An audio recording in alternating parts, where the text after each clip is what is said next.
Welcome back to another episode of Tales from the Crips. I'm Laramie, your director, and let's meet the players. Hey, my name is Brandon. My disability, I have bipolar disorder, and in addition, I am immunocompromised.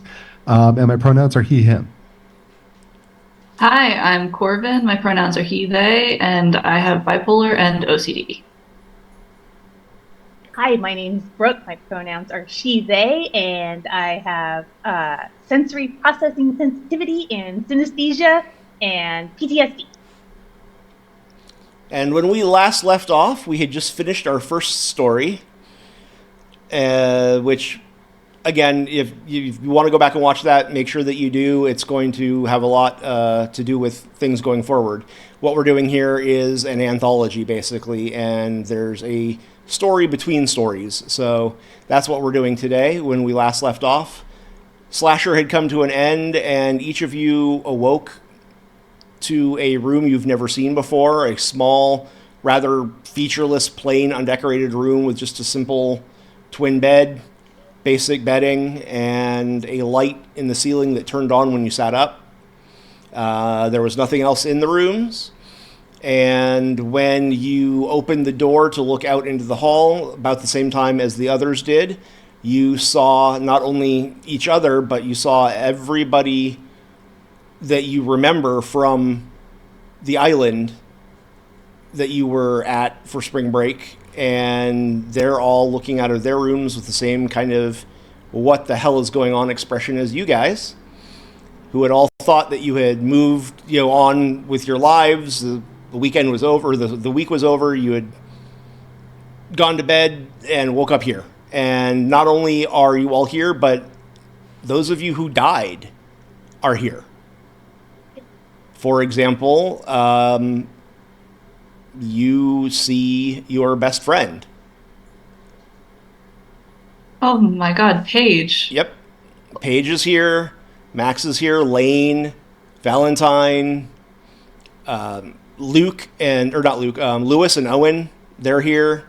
Everybody's here. Drugan, who apparently died, is here.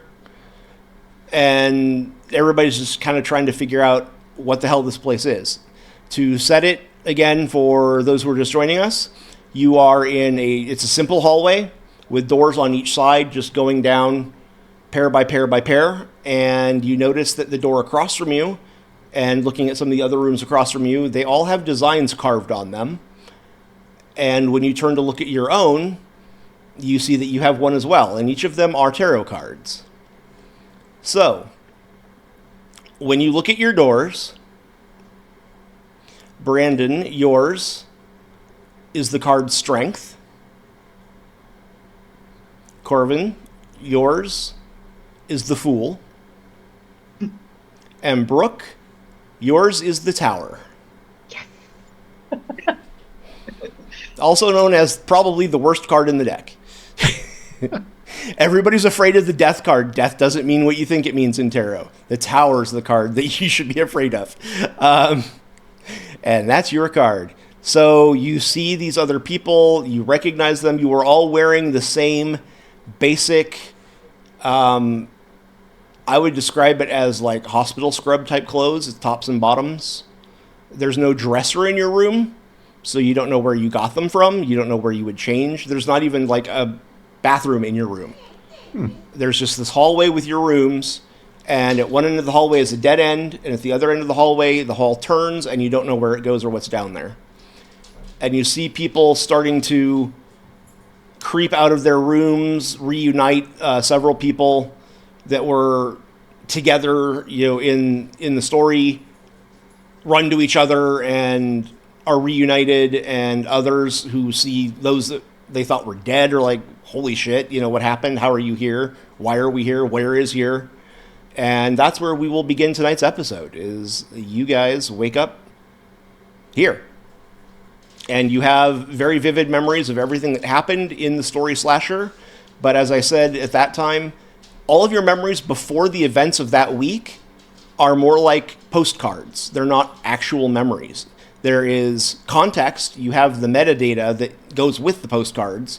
You know what they were and what they represent, and you have the knowledge around those events, but you don't actually remember the event. Not like you do the memories from the story. And that's where we'll start. So, what do you guys do? Hey, I'm gonna run to Paige and just give them the biggest hug. Oh my God, Paige. Hi. Am I dead? I thought I was dead. You for sure died. I think Did maybe you die? Are you dead too? Is this the afterlife? Where are we? I don't remember dying, but I must have if you're here. I don't know. Everybody died then? They look around and see that they recognize others. Max comes over and like hugs both of you. I mean, we solved that problem, didn't we? I thought we fixed everything. Lane's like, didn't we? I mean, but that doesn't even if we did, what does that have to do with here? Where is here? Why are we here? Did you? Vivian's just Does wondering. anybody I went to remember- bed in my dorm room last night, Yeah. and I woke up here. Does anybody remember coming here? No. Nobody No. raises a hand. Nobody indicates yes. Not everybody's listening. A lot of people are reuniting and doing their own things. You weren't always close to all the people, so. But the people that are within earshot and paying attention, nobody remembers. Nobody seems to remember how they got here. They just woke up here. They all went to bed wherever they lived after getting home from the island for the week, and the next day, instead of it being Monday and they're at school or at work or wherever they're supposed to be, they're here. Okay, so it's not like the bridge collapsed while we were leaving or something. Everyone remembers we different we all things. drove home. I remember that Jason dropped us off. I went back to my dorm, and Max has no idea either. Max is completely clueless. And Paige is like, well, I can't help because I was dead. So, I mean, last thing I remember is what I said to you before I died. Ooh, okay. Maybe aliens? That's my best guess. This has got to be aliens. This is a weird spaceship. It looks like a hotel or a motel, or maybe Max says, no, it looks more like an institution. Don't ask me how I know what those look like. Except, wait, do I know what those look like? Okay, because here's the problem. Max turns to you and says, I've spent a brief stint in a psych ward, and Yeah. I don't actually remember it. I know what it looked like. I could describe the rec hall dining room, whatever you want to call it, and the room that I slept in. I could tell you what they looked like, but and I could even tell you some of the people that were there and things that happened, but I don't remember them happening. I just know they did. Is that what is that? Do you have that? I mean, that's about how I feel right now. Yeah. Like everything Yeah. that happened before, I mean, we hadn't met you, she says, pointing at you, Brandon, and says, we hadn't met you before the island, but everything from the island to when we left, I remember in detail. But everything that came before, I know what happened, and it's there as things in my brain, but if I sit there and try to actually remember them, I can't. I can't even remember Yeah. talking to my family, or I just know I have, and I know the things we've said, but I couldn't. I don't know. What the fuck? Is there Yeah. anyone ahead. here aside from? I mean, do you see anybody you don't recognize from this weekend? I mean, some of these kind of looks both ways, and Paige is looking around, and Lane's looking around, and I mean, I don't necessarily know all of them because some of them worked at the lodge, some of them were with the frats or the sorority or whatever. I don't know all of them, but I don't see anybody that I can point at and go, that person sticks out as not being there. I mean, the faces seem familiar, like I've seen them before. I couldn't tell you their names, all of them, but people that I actually met there, yeah. Like I know you. Right. I mean, should we go look for someone? Are we in danger? I don't know. I don't know. I mean, it seems dangerous. I don't know that. I mean, we all seem fine. We're all here, but not having memories is scary. Max says, fuck this, and goes stomping off down the hall in the direction of where it turns. And all of you are barefoot, by the way, or you have slippers. You have like little hospital slippers. You cut out there for a minute, Larry. I did? I'm sorry. All of you have little hospital slippers. Yeah, so the stompy isn't nearly as effective without the Doc Martens, but... Is Vivian here for this conversation, or is she just Vivian kind of can be near there and hear what's going on. Okay. Vivian says, "Hey, Max, I can Still trying let's to explore get together." I'm not trying to we get with her. I just think she's resolved this. No. Vivian doesn't have a thing for Max. Well, okay, a little bit, but she just thinks it's a good idea. Stay away from my girlfriend, Brooke. I just want to be her friend and look at her pretty eyes. I'm blushing. Sorry. Yeah, we did resolve this. I apologize. Little but do you know, you're what's all going part on. of the reality series, real inmates of... Real experiments. Yeah. Of Real inmates of the OC or something, yeah. No, that's super funny. But also, Vivian doesn't... Okay. No, go ahead. Vivian just doesn't want everybody to see her crying, like happy tears, to see that Paige and Felix are back. Yes, Felix is alive. Drugan's back. He's alive. And Drugan. Can I make a brains roll to see what's going on? Can I make rolls? I don't... Here, the way I'm going to do it is you can go off of your stats from the last game. But if you tell me what you're looking for, I'm probably not going to have you roll most of the time. Okay, I'm looking for anything that seems out of place. Like, this seems very sterile, like hallway. Is there anything that looks like it deviates from the pattern or the aesthetic? Not here in this hallway. The tile is black and white checkered. The walls are, slightly off-white eggshell. And the doors are big, heavy wooden doors with detailed engravings on them. There's no windows. There's no, portholes into or out of the rooms. The rooms, the doors just shut. They open and close, and it has the carving on the outside. Each of them have the engraving rather large on the door. They're not even numbered or lettered as far as like this room is, 12, 14, 16, 8, whatever. They're tarot cards. What's Paige's card? Can we see it? Paige? Mm-hmm. It's there. Paige's card. Where did Paige go? Paige's card is the Hanged Man. Oh. And Max's card? Max's card is Death.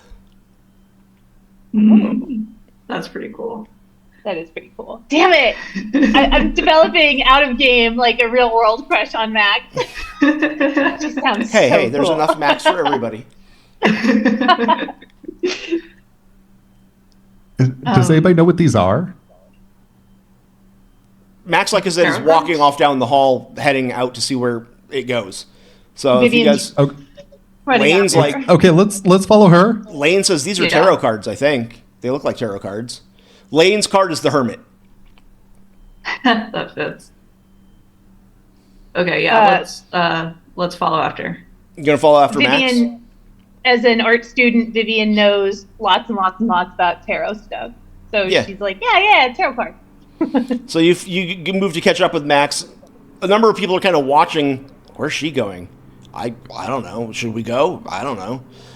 So Max gets down to the end and turns the corner and disappears into wherever around the corner goes. You guys following after? Yeah. Okay. Yeah, let's go. So you round the corner, and when you round the corner, there are two doors, one on each side, and the hallway continues forward a short distance. The door on the right is the door on the right and the door on the left both look like they're restrooms or like bathing rooms even. I don't know if you open them or not, but they have, one has a men's, little stick figure and the women's stick figure on the other. So they look like they're the bathrooms. I don't know if Max opens one, just the first one she comes to, which is the dude's room. Nobody in there, but opening it up and throwing it wide, there's not only, urinals and toilet stalls, there's shower stalls. And a fair number of them. So it's where you've got your own privacy in your shower stalls and such. And so it looks like this is where that'll be taken care of. Answers questions about why that's missing from your room. The women's is on the other side. And then further down the hall, it opens into a large room that looks like a dining hall or activity room. It's got round tables and chairs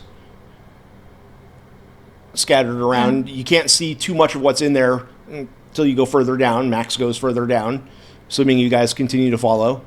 As the room opens up, it's got enough seating for everybody here. There are bookshelves along one wall that are just filled with books and some puzzles and some board games. There is a wall that has some arts and crafts supplies in cabinets. And then there is a third wall that is the longer wall opposite the book wall, which is a long wall. And it has what looks like a counter and window, but it's currently closed with the steel shutter pulled down over the little window in the wall.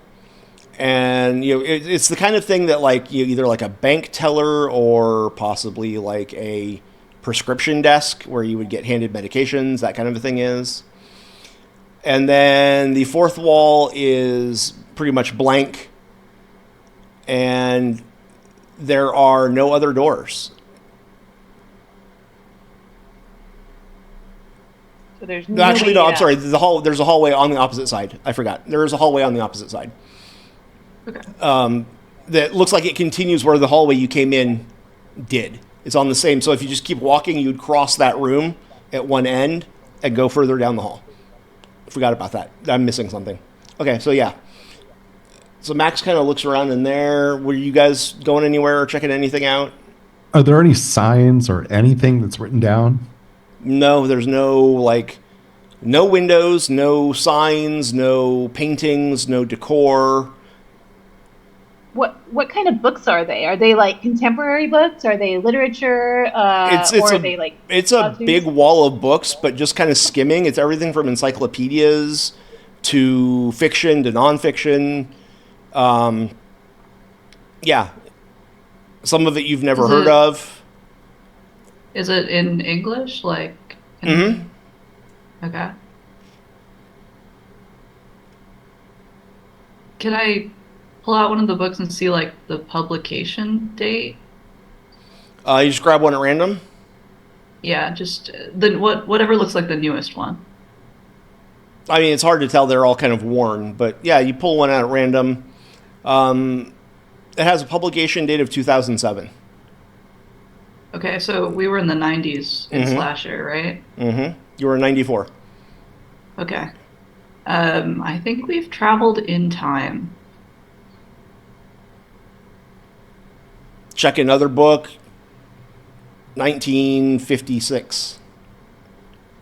The question is, did we travel forward from then, or did we travel back from now? Oh, shit. Max goes down the other hall. And there's one door on the left side, the side that has The side that basically, when you come down this hall, the room opens straight ahead and to the left, and that window is in the middle of the wall that's across from you when you first walk in.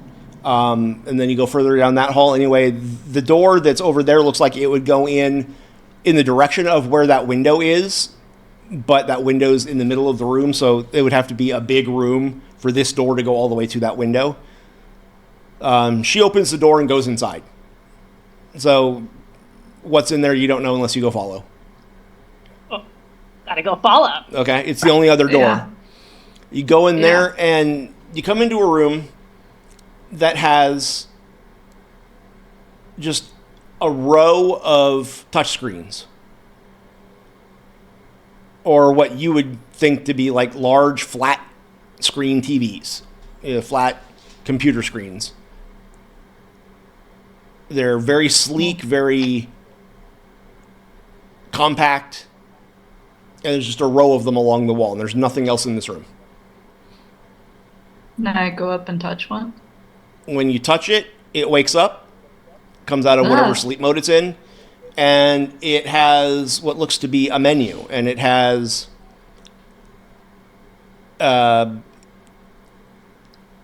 breakfast, lunch, dinner are the three first options. The breakfast, lunch, dinner, and other are the first options that you get when you touch it. Okay, I'll click other. Click other. Drinks, snacks.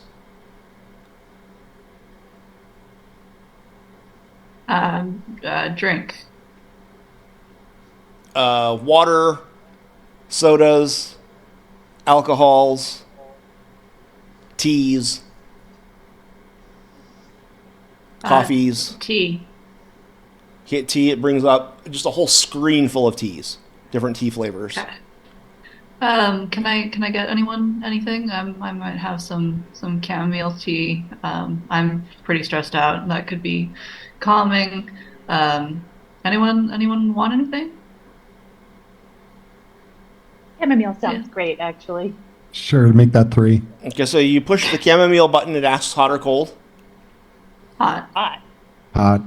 You push hot, and you're all just at the one screen, right? Mm-hmm. You push the thing for hot, and then a little wheel pops up that's spinning, and it says processing. And after about 5 seconds, a slot in the wall just below the screen opens, and there's a cubby in which is a steaming hot mug of chamomile tea. Okay. I repeat the process and get everyone chamomile tea. As I'm doing that, There's options, by the way, when you choose chamomile. You can add honey, you can add milk, you can add, whatever. You can add options to it, so. Okay. I'm going to do some milk and honey. Does anyone... And if you're looking in the cabinet, it looks like just a little box. There's no, there's a little light in it that lights it up so you can see in there, but there's no tray that spins like in a microwave. There's no heating coils. There's no slots that things seem to come in from. It's like the door opens and it's just there, and when the door closes, who knows what goes on. Star Trek: The Next Generation. I know, I was just thinking that. Okay. Can I touch all the other screens? Is it the same thing? Yeah, they all come up with the same menus. It looks like it's basically food and drink service.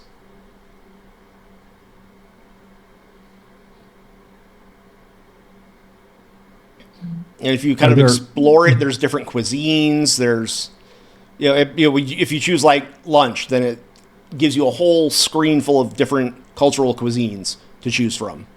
And then within that, it's got sub-menus and sub-menus, and it's kind of mind-boggling, the options. But nothing other than food menus or... Food and drinks, snacks. And drinks. Yeah, it's food and drinks. There doesn't seem to be anything other than food and drinks. Yeah. No drugs, no medicines, no... Are there any, cameras or anything? Not that you see. Watching us? No, okay. Not that you see. And the roof has the lights are in the ceiling everywhere you go, and they come on as you enter. Because there are no windows, so it's dark in here if the lights aren't on.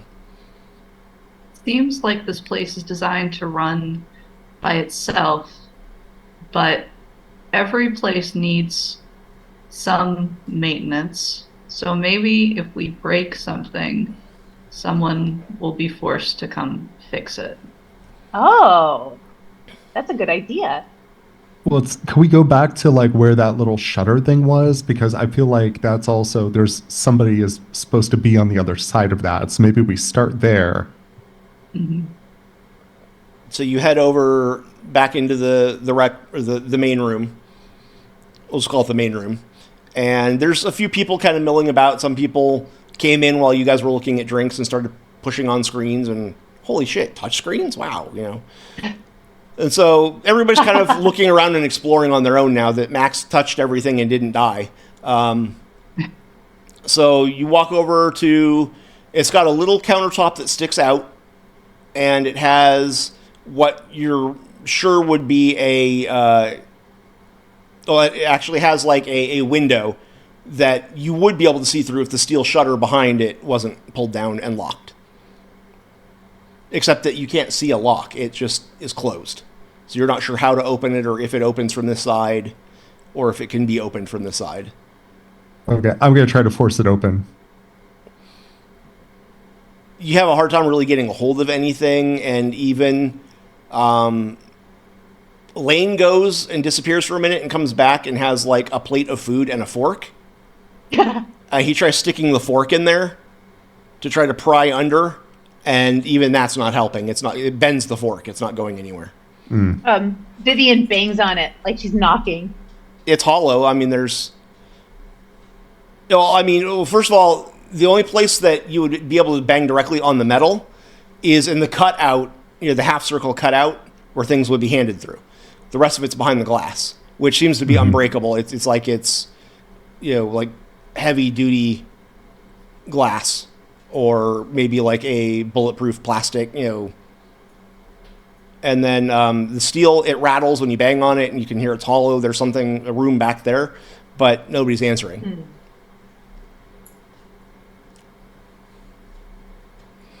Maybe we could wait a bit. Maybe it's the middle of the night where we are, and we just don't realize it. That could be it. Or maybe. Okay, whoever brought us here, or whatever brought us here, doesn't seem to want us to be in any harm. We have bathrooms, we have food. I have a feeling this was designed to hold us, possibly for a long time. We've tried the only doors that we can see, and they all open.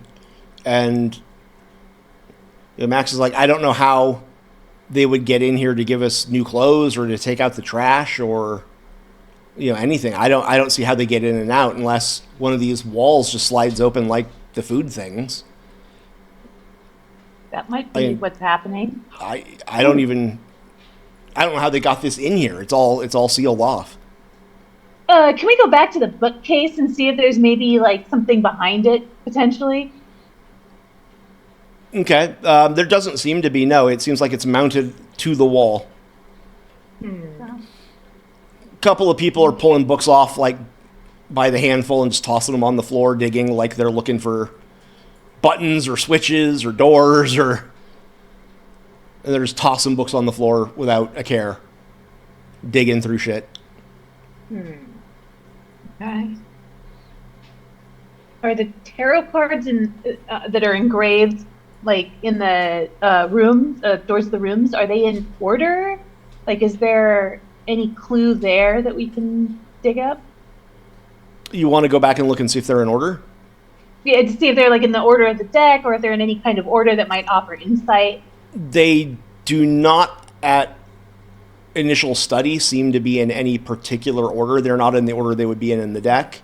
If there's an order to them, you don't immediately see one. It would be something you'd have to really think about for a while and compare notes and really see which one's next to which one and across from which one and see if there's any kind of a pattern to it. But at a glance, no, they don't seem to be in any specific order. Okay, Brooke, it seemed like you knew something about these. They're what, tarot cards? Vivian, yeah. Yeah, Vivian. Sorry, Yeah. Vivian. Yeah. Who's no? Vivian, sorry. Yeah. I mean, I know a little bit about interpreting them, and I worked on some art projects with them. Like one of the things that you do sometimes, like artists will do to practice, is try to paint like all the scenes on the Rider Waite deck. So I can tell you a little bit about that, but I don't know if that's going to help us get out of here. But yeah, so I'm the tower, the worst card to get, the card of self-undoing, the card of unraveling and destruction. And then Max is death. That's like, transformation, sometimes also death, but it's not bad. And then Max says, yeah, usually it's like rebirth and beginnings of new cycles, ends of old ones, change. the end and the beginning. But it's not always a Fool, bad thing. Death is kind of a misnomer. Yeah. 'Cause it's just the great equalizer. And then the Fool, that's the card of the beginning. That's the card of that's where everything begins. It's the card where you don't know anything and you're learning. It's not they're not calling you a dummy. They're saying that you're new. And then strength is just what it sounds like. Yeah, it's more of a card of inexperience or naivety or the journey of self-awareness, kind of. Okay. Glad to know I wasn't this is actually completely roasted immediately in this strange place. Max looks sidelong at Paige and says, the hanged man is sacrifice. Shit. Self-sacrifice and Paige shrugs. Yeah, makes sense. So your sacrifice, and you died. Who else died? There, it's not just sacrifice, but that's one of the main things, yeah. Yeah. Felix and it's usually about letting go of things to gain things or sacrificing something for something else. Okay. The hanged man is the man who has blinded himself and hung himself by the foot from the tree of life to gain knowledge. It's kind of tied into Odin and what Odin did when he gave up an eye so that he could have omnipotence. Okay, I'm just going to start yelling and see if anyone responds. Hello? We are awake. Hello? Anything? People look around. Nothing seems to change. Well, that didn't work. Can we start like banging on our doors, like slamming our doors, trying to make a big noise together? You can do whatever, make as much noise as you want. Like I said, people are tearing the bookshelves apart, looking for any hidden things behind the books, and they're not finding anything. Banging doors doesn't seem to do anything. I'm gonna go look in my room again, see if there's anything in there, like behind the door or on the back side of the door, under the bed. All of your rooms are identical right now. They are basically the size of, they're about 7 by 5. They're not terribly big. They're basically big enough for a bed and some room to step around it. Nothing under the bed. Or stand around it, but they're not huge. So, the only real memories we have are of the week. Well, frankly, one of the worst weeks of my life. I mean, that could be trauma. I don't know. It could just be that we remember that so distinctly because it's fresh, but... Right. But it is weird, yeah. Okay. What's Felix's card? Sorry. What was that? What's Felix's card? That's an interesting point. None of your secondaries are there. Oh, shit. Wait, so Felix isn't there? No. Felix, Ashley. Felix isn't there. Ashley isn't there. Pretentious named Screenwriter isn't there. Lawrence J. Appleby. Yeah. No Oh, bug. Jim's not there. No Jim, no bug. No bug. Fuck. Yeah. No groundskeeper Michael. Nope. Oh shit. Some people you're noticing are missing. Holy shit, where's Lawrence J. Appleby? Yeah. You don't see anyone that you don't. Nobody's gone, who the hell are you, to anybody yet. Everybody seems to recognize somebody. Somebody's recognized by everybody's recognized by somebody, is the word I was trying to find. But there are people that aren't there. Are there any mirrors In the bathroom. in the bathrooms? Yes, there are. Okay. Very highly polished steel mirrors. So, I mean, it's reflective and it's perfectly fine as a mirror, but you can't shatter it and take pieces and do things. It's Do we not look glass. like we remember? Huh? Do we look like we remember? You look exactly like you were there. Just in these, like, hospital clothes. Okay. Scrub. Not hospital gowns, but, like, tops and bottoms. The old injuries we got from that week, like, They're are gone. we healed? If you had a serious injury, there's a scar. Okay. Shit. Yeah, I'm at a loss. Here's the thing, though. Paige checks and does not have a scar From dying. from dying. But those of you who are injured and survived, you have scars from your injuries. Okay. What's What the last is- point? Oh, go ahead. Oh, sorry. Go ahead. This is the last point. Your idea sounds better than what's- mine already. I don't think it's that good, but what's the last point everyone remembers? Is it a specific time or is it going to sleep? Can I go around and ask people individually? Yeah, Max and Paige and Lane, they all say that the last thing they remember was going to sleep Sunday night when they got home, or staying up very late into early Monday morning before they fell asleep. But they all went to bed after getting home and woke up here. Okay.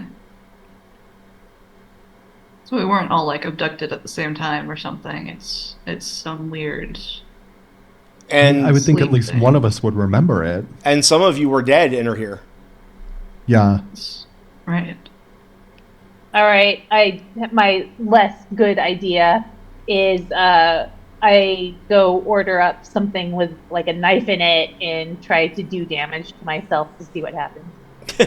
Ooh. Like cut your hand. Yeah, cut my hand. Nothing terrible, just sort of slice up my forearm or something. The first nick you make bleeds. Huh. Well, that was a terrible idea. Now I'm bleeding. Can we order a Band-Aid or something? There Yeah, weren't yeah. any medical or narcotic anything over in the system that you saw. Now I'm just bleeding all over everything. Sorry, everybody. I'm imagining you don't cut yourself bad the first time, so. That's not too much, but it's still I'm still bleeding, and I don't have anything to do with it. Okay, quick, slap me. See if that does something. If you're attacking someone else, slap Max me. slaps real Wind fast. up. Huh? I don't want to slap you. I was going to wind up. Max slaps him before he even finishes asking. Ow! Fuck. Okay. You asked. That didn't. No, I did, and maybe that's something we can return to later. But I mean, I was kind of surprised you asked in front of everybody, but yeah. no, I just it was for science. So, but that didn't do anything. So what are we doing now? Lane's over trying to dig at the wall with a spoon. Like trying to dig a hole. I got a knife, Lane. I mean, it's got a little blood on it. If you want to use it. Spoon scoops out more. What are you scooping? Scooping out the plaster of the wall. He's digging Like into in the a- wall. How's that going? Like in the He's- Green Mile. Yeah, or Shawshank Redemption or whatever. He's Or chipping Shawshank away. Redemption, that's what I Yeah, meant. chipping away at the wall. It's like a normal wall, but it's not really going anywhere. But it's going through parts of the wall are coming out. Yeah, Okay. I'm going to pound on it. Does it seem hollow? it seems fairly solid. And he's digging plaster out. And the plaster But- kind of keeps coming. It's not Okay. like it's just a Trashing short. this joint. It's not a short drywall sheet or a thin drywall sheet. It's like more Right. plaster behind plaster. Yeah, it just keeps going. So far, See, I that's- mean, he's only been at it for a few minutes, but There's worse ideas. I get in there with my knife and just start trying to like loosen things up for him. you spend a while on that, and you start to make like a small tunnel. But by small tunnel, I mean like the size of a fist at biggest. And it just kind of keeps going. Is there any clue on the ceiling? The ceiling Am I seems to missing- be made of the same stuff the walls are, and the lights are all recessed into the ceiling. And the floor is Okay. tile, and it's just the black and white checkerboard tile. I'm gonna go over to the touch screens and just try to pry one off the wall. Like I maybe use a spoon or something. Just try to destroy this as much as I possibly can. I got a knife. Here you go. Oh, thank you. Oh, You- it's covered in blood. Okay. Takes some work, and you're not the like strongest person, but maybe maybe Lucas helps. I don't know, but you're able to Yeah, get could you're I able get to a- get the screen could I off get the a little wall. help? You're able to get the screen off the wall. It's just like a little 24-inch personal touchscreen, like you would have it Okay. like a register or. And it comes off the wall, and you're able to smash it and do whatever. Is it like wires going into the wall, or is it just Yeah, wires go into the wall. okay? Try to tear the wires out, see where they go. You pull on the wires, and it's kind of hard. Yeah, like it doesn't want to come out to whatever it's tethered to. You pull hard enough, and it snaps, and you pull out the wire up to a point where it broke. Okay. Mhm. Well, that's one less place we can order food now. So that's There's like a that was- dozen of them at least on the wall. Is there enough of this? No, I guess there wouldn't be. Is there enough of the space to like slide a note under where the steel thing is pulled down, the steel shutter? No, it's pretty much snug to the surface of the countertop. Okay. Can I check out the books? Like everyone's torn them off the bookshelf, right? Is there any that look Yeah, most of the books, interesting or like? the shelves are pretty much clean now, and the books are everywhere. And a couple of people are going around putting them back now that they've seen there's nothing there. Most people don't seem to care that there's a pile of books everywhere, but a few people are kind of cleaning up the mess because they Vivian don't is know what helping else to clean up the do. mess. So they're Yeah. Vivian's gonna help Yeah. put the books back because it just seems like I don't know. It seems maybe if we wait a bit, we'll get answers to our questions. Like I said, the shutter implies that this is temporary, so maybe somebody will be along in the next couple hours. Do you have any books you're looking for when you're doing this, or anything in mind? I'm looking for something diverting, something interesting, that'll keep me busy for the next like couple hours at least. Vivian's favorite book is one of the first few ones you find when you're picking up books. Watership Down! I love this book. Oh my god, I haven't read it in years. It's one of my favorites of all time. Anybody else ever read this? I start chattering away excitedly to everybody. Oh, it's much too scary for me. It's kind of pretty depressing. Oh, that's great. Says the horror movie. Yeah. It is kind of scary. Producer, though. the horror movie producer. Yeah. Can I look? Is my favorite book there? If you're just like picking up books, yeah, you see books you like. You find books that you like Okay. among the ones that you're picking up. And I'm just like grabbing a stack of books. Is there any like? So you said there's like encyclopedia. Is there any like history book or? Encyclopedias. there are That would encyclopedias. actually. Yeah. Yeah, that's a really good point. Can we like just You- start? leafing through the encyclopedias to see if there's anything weird in there? Steve, you find a history of film. Oh shit. How much of history is it? This one, History of Cinema, is a 2000 edition. And we're back, and the books. You're digging through piles of books. So, yeah, you find the History of Cinema, which I was about to say is the... its publication date is the year 2000, and it's basically the history of the century of film, is what it's called. And it's basically all about cinema up through the year 1999 to 2000. You're muted. I was singing your praises earlier, Laramie, and you didn't hear any of it, but... Oh, wow, okay, awesome. Well, I'll go back and try lip reading. Well, I'm not in this History of Cinema book, so clearly our lives didn't just continue on after we were taken wherever this is, right? Clearly. Look for your name first. Yeah. Because, you I'd expect to see there, not that Lawrence guy. Mm-hmm. Yeah. Yeah, no, you're not... I mean, you don't read the entire book, obviously, but if there's an index in the back and you don't see your name, no. Do our clothes have any tags on them or anything like that? No. Vivian's curled up with Watership down in the corner now. Okay. Yeah, can I check out those encyclopedias, see if anything looks odd or different in them?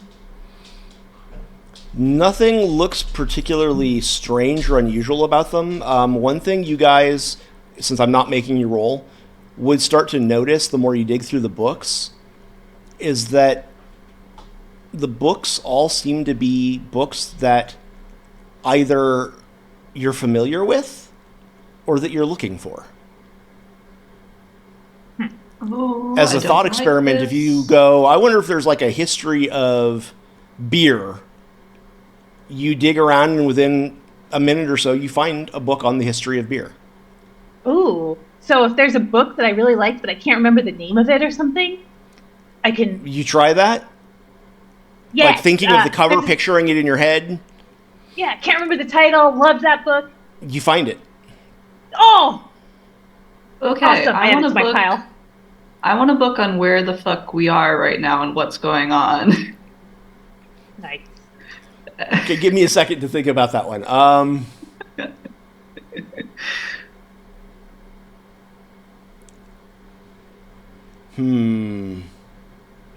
What would be the best? I'm going to say that you dig for a good 4 or 5 minutes and you're not finding anything that has a "you are here" kind of a call to it.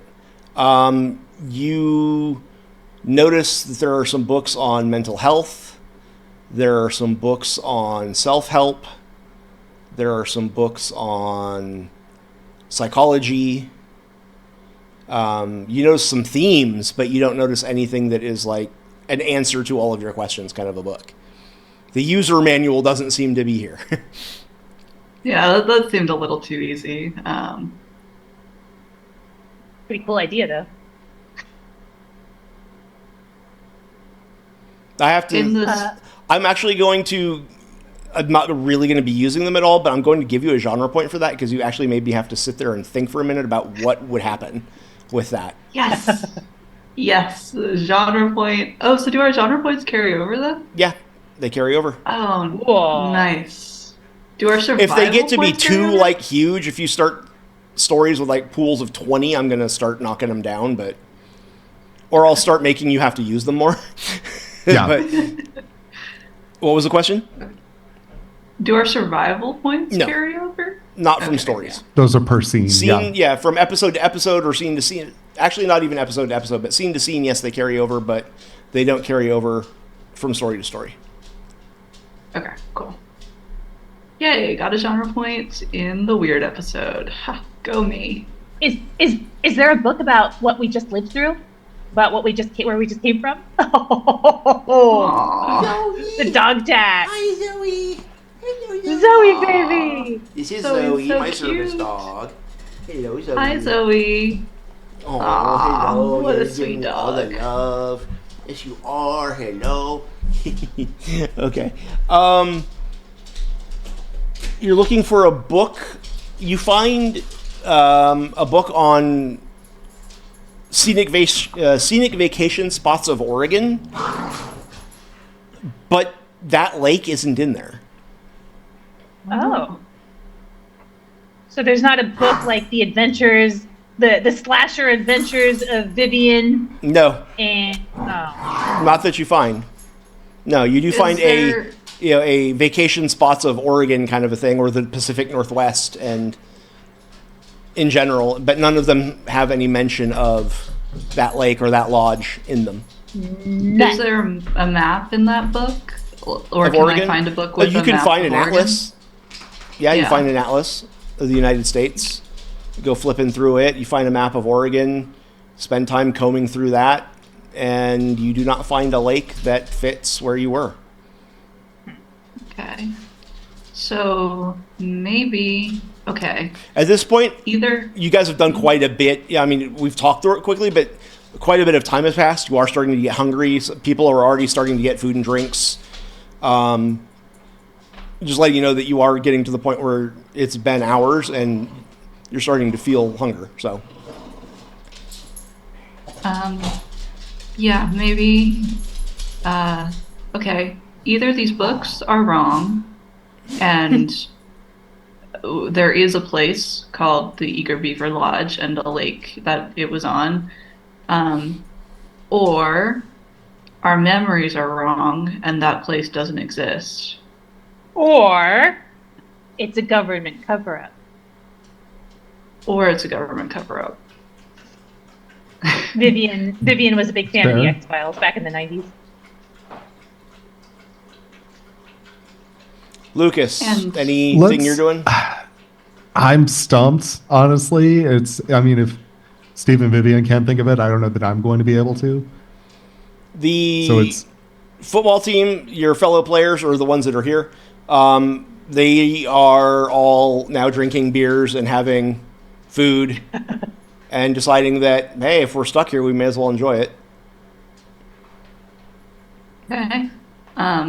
Not usually my style, but maybe getting really, really drunk would do something. I don't Yeah. have any other ideas. I'll join you if you don't mind, says Vivian. Oh, Vivian feels totally. like cutting Let's- loose. Let's play a drinking game. it's Beer pong. I at the Eager Beaver Lodge. I didn't drink because my dad was an alcoholic. I don't. Is my dad still an alcoholic? Do you have I a don't dad? even know. Max is Do like, do I? you even have a dad? I mean, I have to, right? Oh, do I any of mean, us? In theory. Not necessarily. Okay, I'm gonna get a bottle of vodka. Just can you order a whole bottle? I hope so. Okay. Try to order a bottle of vodka. I'm gonna order a Scotch on the rocks just to see if it gives it to me. It does. Okay. You'll order a You bottle go of red looking for wine. a bottle. You find a fifth of vodka as an option, Okay, yeah. and it lets you choose the brand. Okay, Bacardi. Bacardi's Is that rum. vodka? Bacardi's rum. Uh, I say that only because I'm a rum drinker and I know. For what it's worth, Vivian didn't know. Vivian Grey was getting Goose. a red wine. Grey Goose, yes. Grey Goose, okay. Grey Goose, Kettle, Smirnoff. Okay. Yeah. So Oh, guys, Smirnoff. Yeah, the cheapest shit ever. Okay. Terrible vodka. but I'm underage, so maybe we're in Europe where the drinking age is lower. Oh, Some okay, of that you, makes yeah, some sense. of you are not 21. That's It doesn't totally- seem to card you before yeah. you order the drinks. That sounds pretty reasonable. I think that's a pretty We good are- lead. We're in a I European think that's holding good lead. facility. So it's a European government cover-up. Okay. It might be. that Does anybody mean- have an accent? Lane goes, does that mean there's a topless pool? That I could mean- be. Maybe we can get one going. You know, if we want to In make the that shower happen. room. Yeah, let's get really drunk and then get a topless pool going. Let's get really great. drunk and have some really good ideas. This is where every D&D game eventually goes. So, Yeah. for the first day, you guys basically try digging holes in the walls and digging through the books to see if there's anything there. Smash a screen. Somebody tries digging into one of the food dispensers in the slot where the food comes out. They try leaving the... First of all, they try taking the food out and then digging, but as soon as they take the food out, it closes. So the second time they leave it in there, so it'll stay open, and they try digging while it's open, and they don't get any further than anybody else did. And some people are drinking, some people are getting way drunk, some people are getting kind of frisky. You have to be careful in the bathrooms because stuff's going on. Some people just go back to their rooms. It's just kind of devolves into chaos over the course of the first day. And Vivian's already stepped on 2 couples making out. do you all drink at this point, or no? Yeah. Oh, yeah. I'm very cautiously going to finish my Finish your scotch, one drink? yes. Okay. I'm You get a nice swinging buzz, out of- especially since you don't drink much. You know, you get a really Yeah. good buzz. I'm just drinking out of the bottle of red wine, walking around Steve the is hall. just so drunk. Like stumbling around. Max is like, go home, you're clearly. drunk. Yeah. Go home? Go where? Get a Go room, where? everybody! All right. Paige and Max help Steve back to his room. I love you guys so much. So Steve's gonna go sleep off his drunkenness. You've only had one drink there, Lucas. Yeah. Anything else you want to try doing, or just kind of pass the time? I'm going to. Are there writing supplies? Yeah, there's art supplies, so there's writing supplies. Yeah. Okay, I'm gonna start journaling, just kind of writing down Okay. what's going on. Okay. So you start a journal. Okay. Vivian, anything you've got going on? Do you get drunk too, or what are you doing? Oh, yeah, Vivian is drinking directly out of the bottle of red wine. She finishes it, goes and orders up another one. She's been trying to order weed, but it's not working. So she's just No, getting it doesn't quietly give drunk. options for drugs. Damn it. So she's reading Watership Down in a corner with her wine. That's Okay. pretty great. There's been worse Unless cases. there's anything special you guys want to do, I will let you know at this point that nothing happens as far as a change or an appearance of anybody or anything.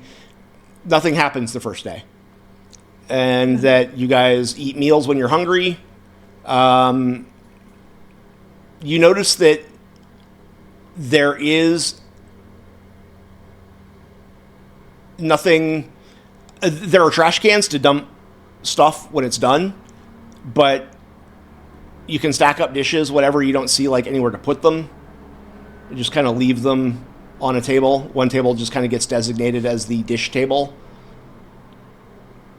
There are trash cans, like I said, that stuff can be tossed into, you know, as far as leftovers or whatever you don't eat, or cans or bottles, things like that. But nobody comes to get them.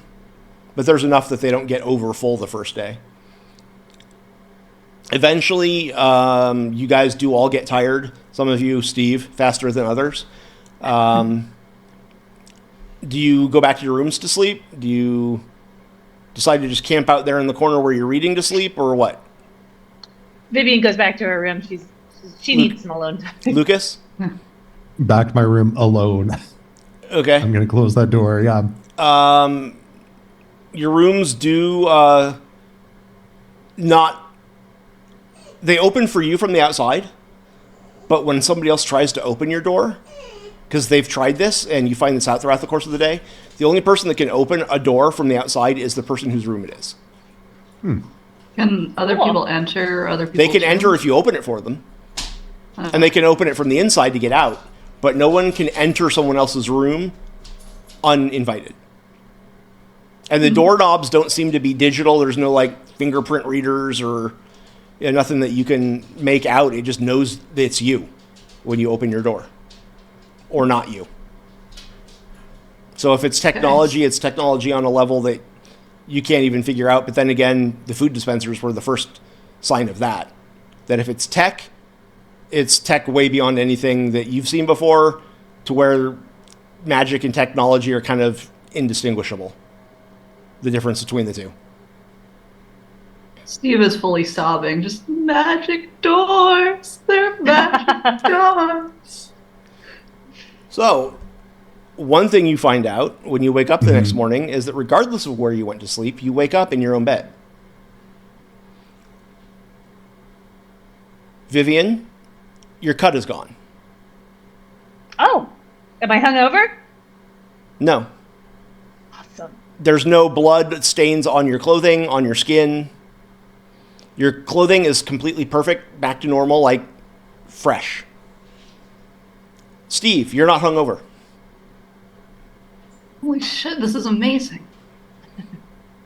Max is like, it's Groundhog Day.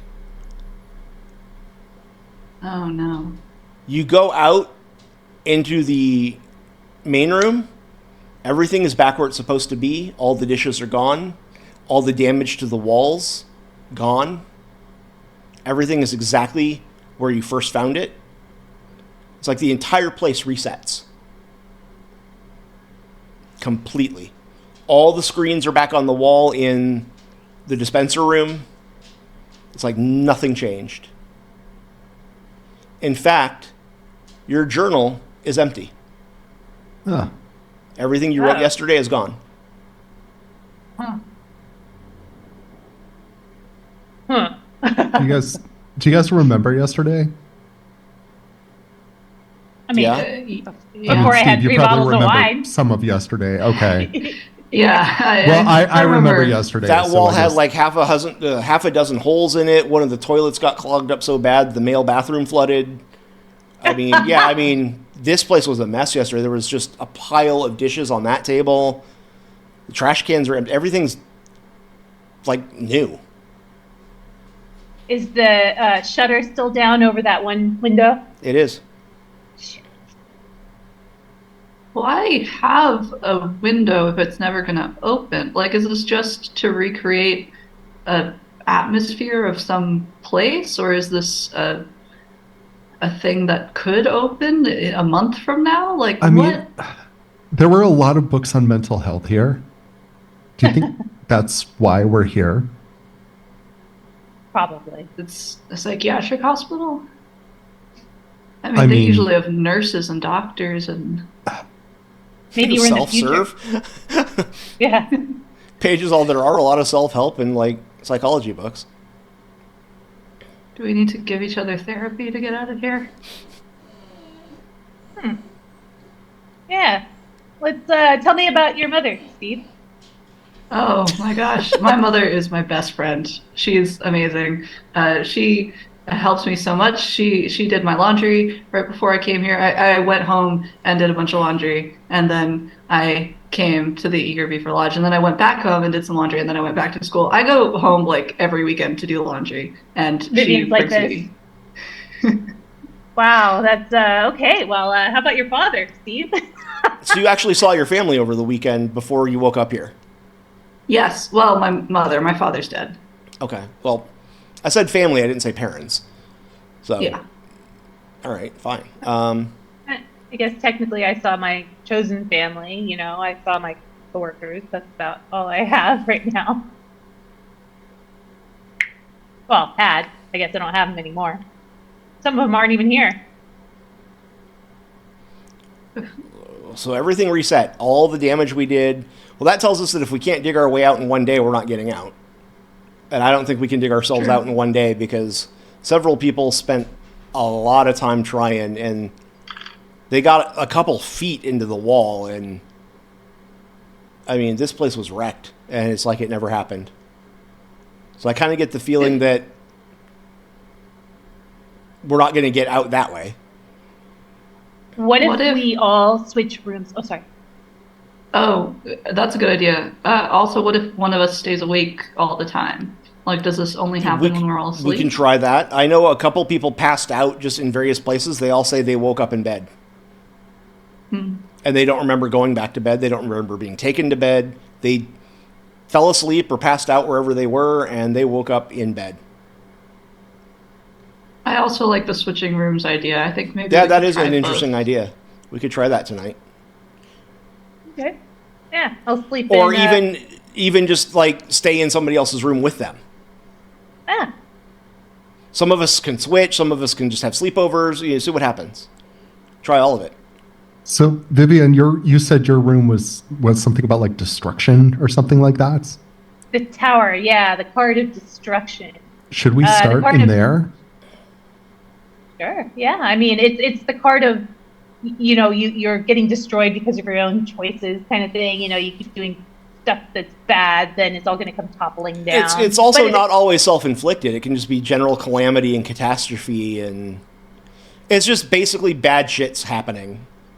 Yeah. And it's a time I'm of bad turbulence, shit. and yeah. If you look at the picture that's carved on her door, and these pictures are a good like 2 foot by 3 foot poster size, carvings. They're like giant cards, and they're very ornately detailed engravings. And the card is like a tower being struck by lightning with pieces of the tower exploding off and falling, to the ground below. And it's a very not comforting looking card. Do you think these represent us? I as mean, people? we each have a different one, and I did some looking around, Max says, and all of the major arcana are on one of the doors, and there's a few court cards as well. They're all royal cards, like kings and knights and stuff, but there's no, like, number cards. It's all major arcana and royal cards, royal suits. But Okay. but every single one of the major arcana are represented. And some of them, I'm not sure why that person got that card, and some people, it's totally obvious. I mean, for example, the Page one was pretty obvious. No offense, Page. Page says none taken. I didn't see you as, like, super self-destructive or anything, so I don't know why you got the tower. That's kind of ominous. But I could Maybe totally I'm- see why the Fool fits for you, Steve. No offense. Okay. None taken. I And guess. from what little I know of you, Lucas, I can see why you got strength. You were the one that stuck up for people and stood for them and made the held your ground and made sure people were okay and exerted your will. I mean, that makes sense. Thank you. I feel like these cards are going to be kind of central to figuring this out. Yeah, and like I said, some of them are kind of interesting. I mostly know us film students, or who I came here with, so I know you guys best, Steve and Paige and them.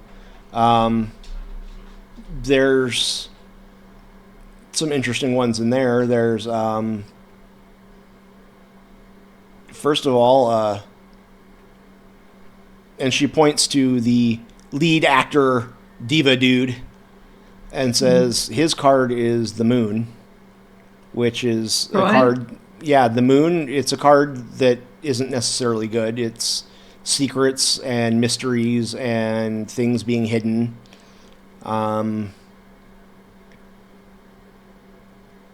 got Death, which I'm sure a lot of people are totally freaked out by and or thinking is very fitting. Your buddy on the football team, and she points at the linebacker, Rick.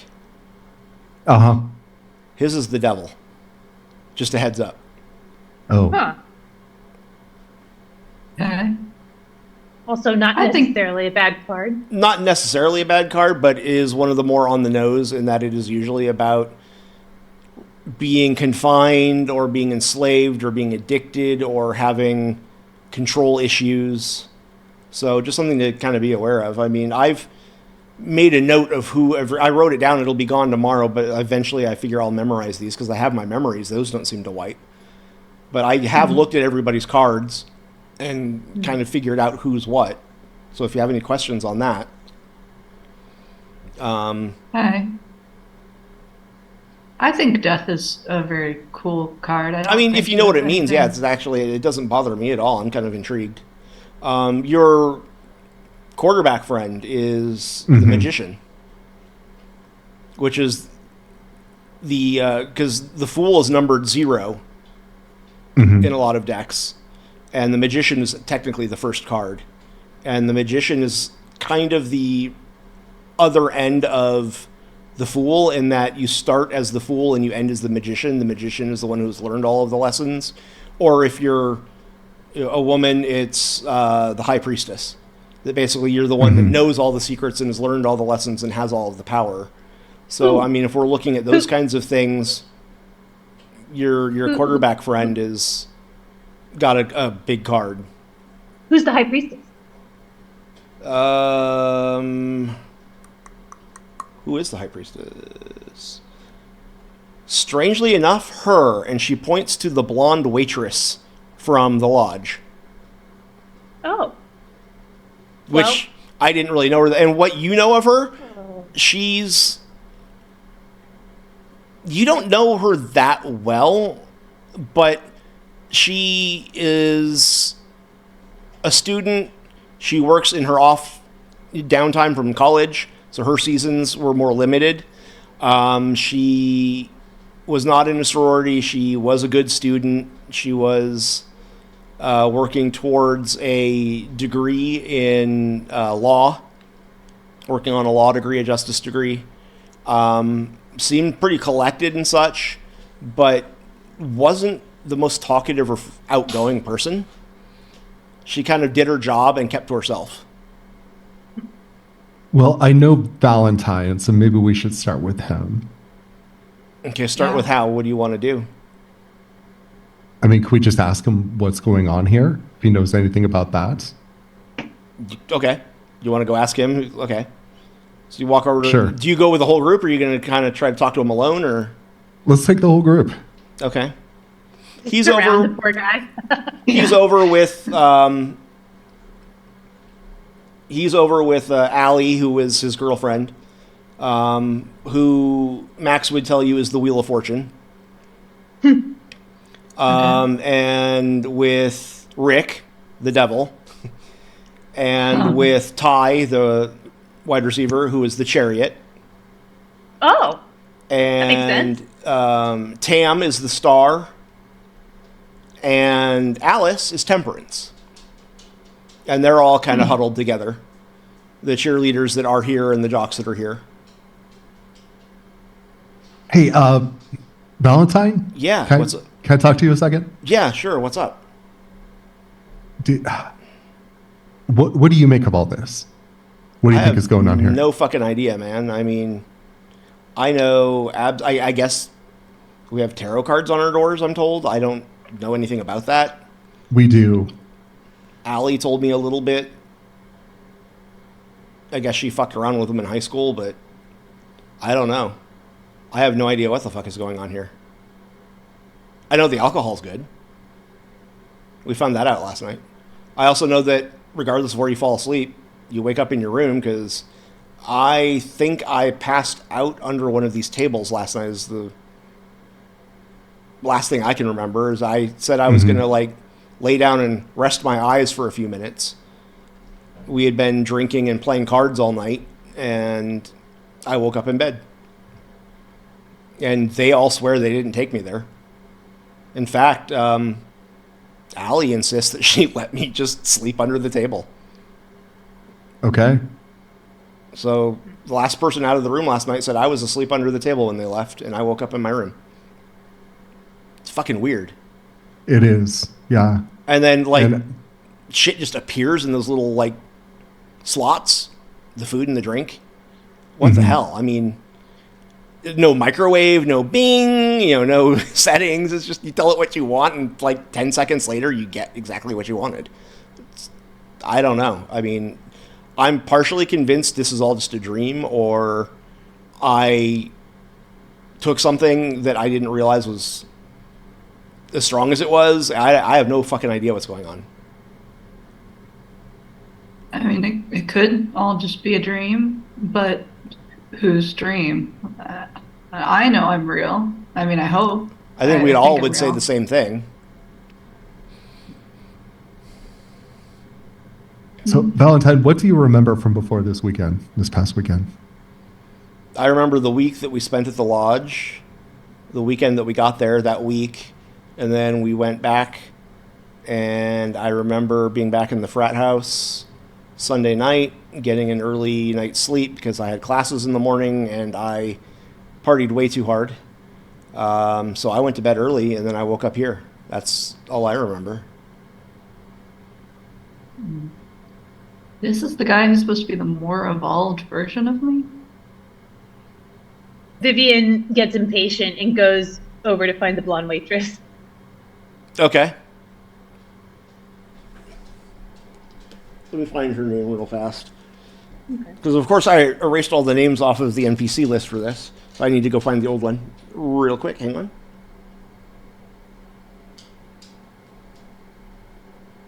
Tiffany James, I think. Was it Tiffany? Yeah. Tiffany. Yeah. It was Tiffany. Tiffany. Vivian. Yeah. Do you know anything about why we're here or anything? I'm just trying to figure out who knows what. I have no idea.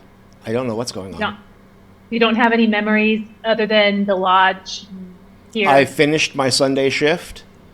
I had dinner shift that night, and I cleaned up, went back to my room, and hit my books because I have a big semester coming up in fall, and I'm trying to get as much studying and reading done in advance. And no, I woke up here. I have no idea what's going on. Okay, thank you. Sorry, just thought you might know something more than me knew. I don't. Okay. Vivian's frustrated because she thought she cracked it. She comes back to Valentine. Thank you. I don't know. I'm a wizard on the field, some people say. Right. Fair enough. Yeah. Should we... There's an order to this deck, normally? I asked Max. Yeah, the cards, the major arcana are numbered. Should we line up in order? I'm honestly out of ideas. That's as good an idea as any. Let's try that. See if we find any patterns. I don't know that we're going to be able to convince everybody to come over and line up. Yeah, that's true. But we can kind of compare notes on what we've got. I mean, the order generally, like I said, Fool is 0. The Magician, the High Priestess, the Empress, the Emperor, the Hierophant, the Lovers, the Chariot, Strength, Hermit, Wheel of Fortune, Justice, Hanged Man, Death, Temperance, the Devil, Tower, the Star, the Moon, the Sun, Judgment, and the World. And that's the 22 cards, 0 to 21. Is the world there? Is anybody there representing the world? Did I miss the Maybe. world? No. Well, Did I? I mean, Did I I miss just the thought world? that maybe the world outside. It was just a. Okay, the director missed the world card. So now I'm trying to decide if I did that on purpose or if that's an accident and I fix it now. Either way, it's not going to get us out into the world No. like I was hoping. But no, we're going to say there isn't anybody. Okay. Now that I think about it, yeah, there is the one missing, the world. It's missing. Okay, but there's 21 people here, and all the other There's more cards than are here. 21, because like I said, there's a few cards that are like King of Cups, things like that. There's a few of those. But Oh, okay. yeah. But we are missing the world. which, I How mean, many people are no in windows or anything, I guess kind of makes sense. Yeah. here? How many Because the people? director totally did that on purpose. Okay. Well, it's also not an e-ticket out. So that's what I was like, really, I was hoping like I'd find the world, the person who's represented by the world, and they're like, oh, this door right here will open up. So that answers that. Yeah. Yeah. How many people are in here? Let me check real fast. I feel like I'm giving you a pop quiz on your work.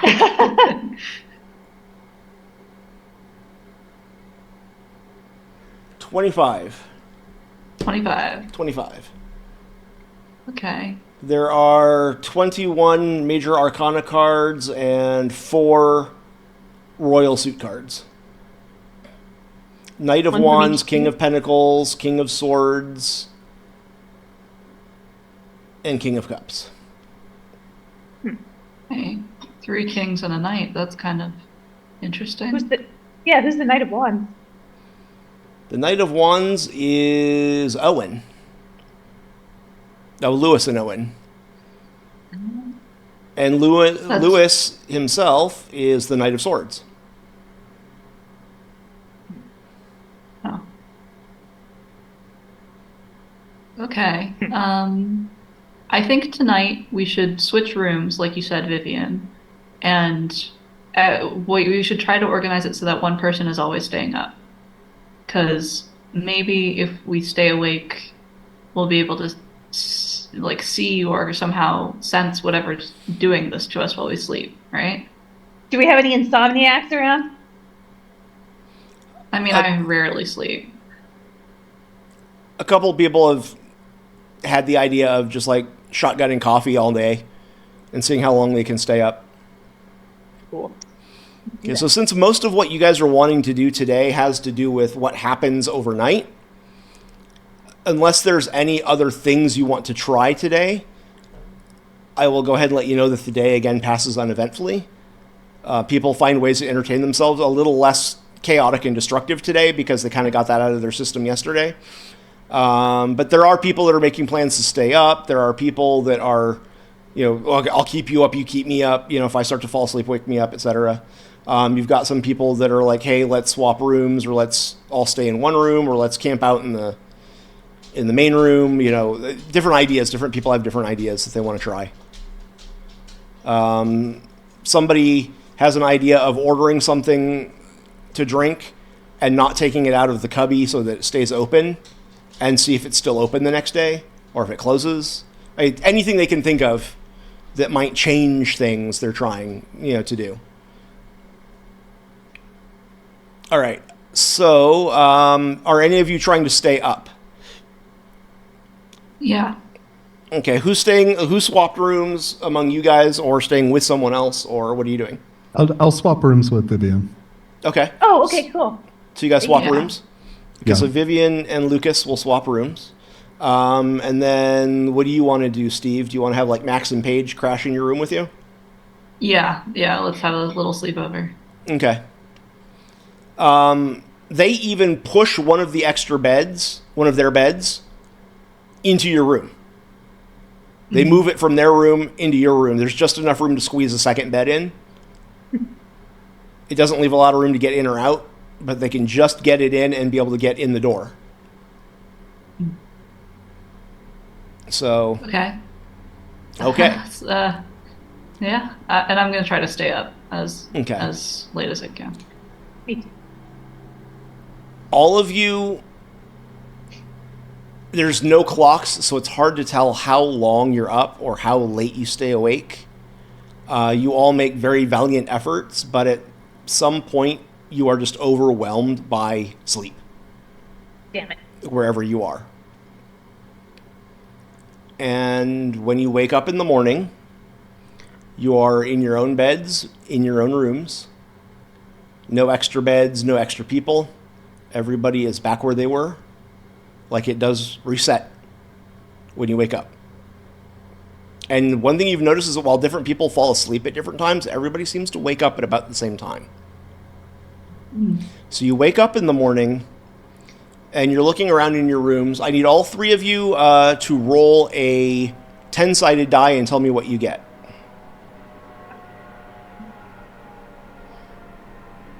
I got a 10.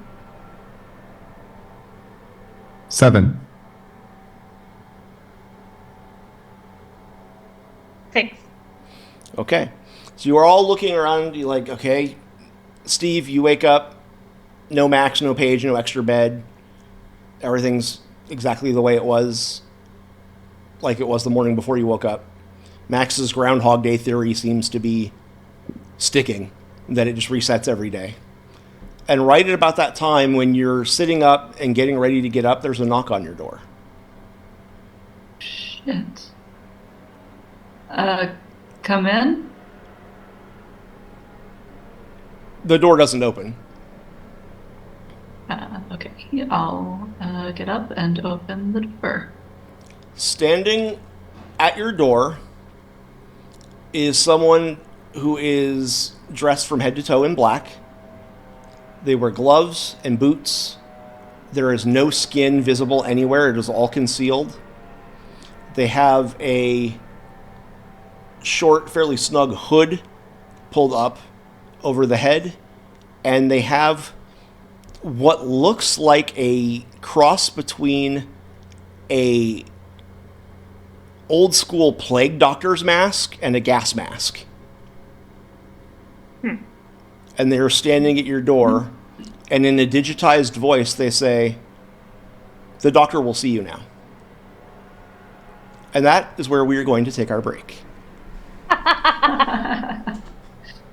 Ooh, the doctor. Okay.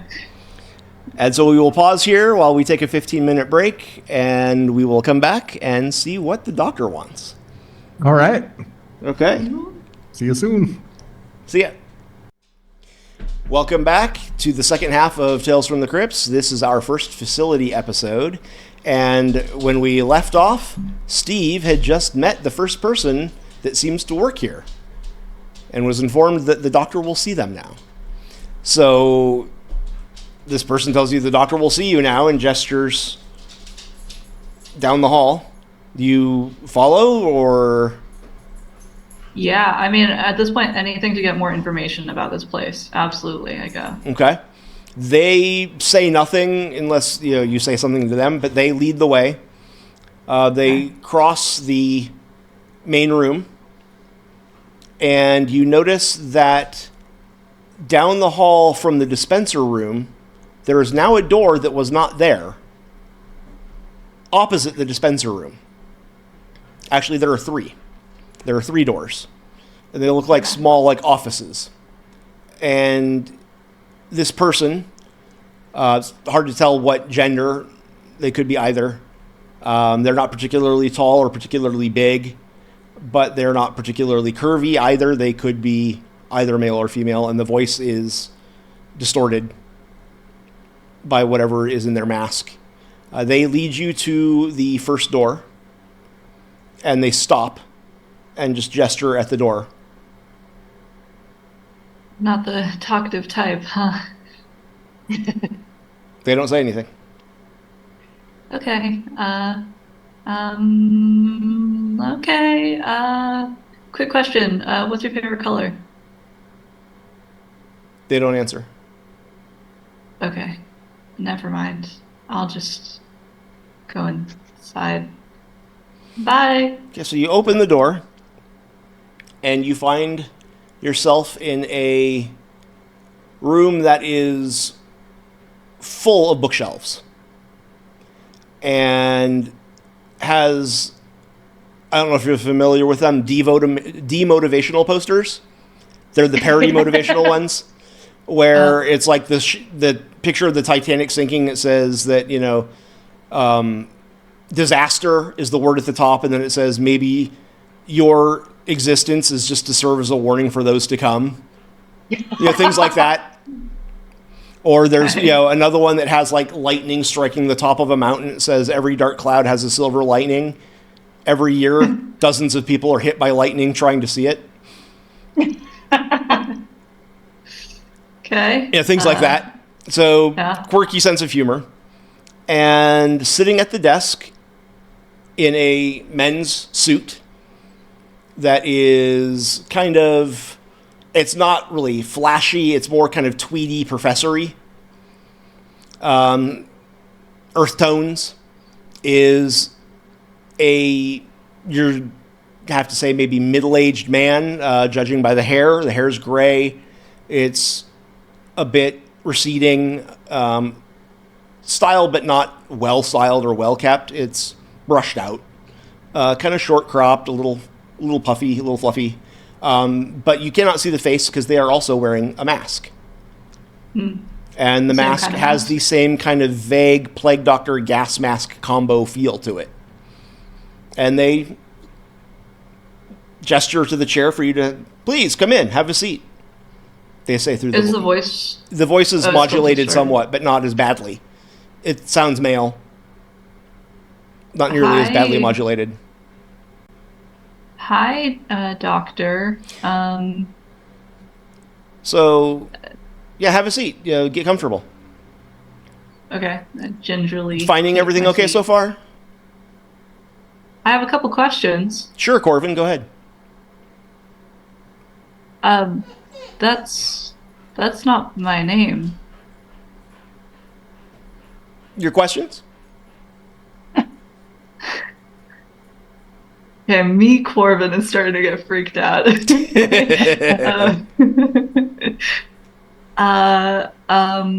Where are we? We are at the facility. Okay. Where is the facility? At an undisclosed location.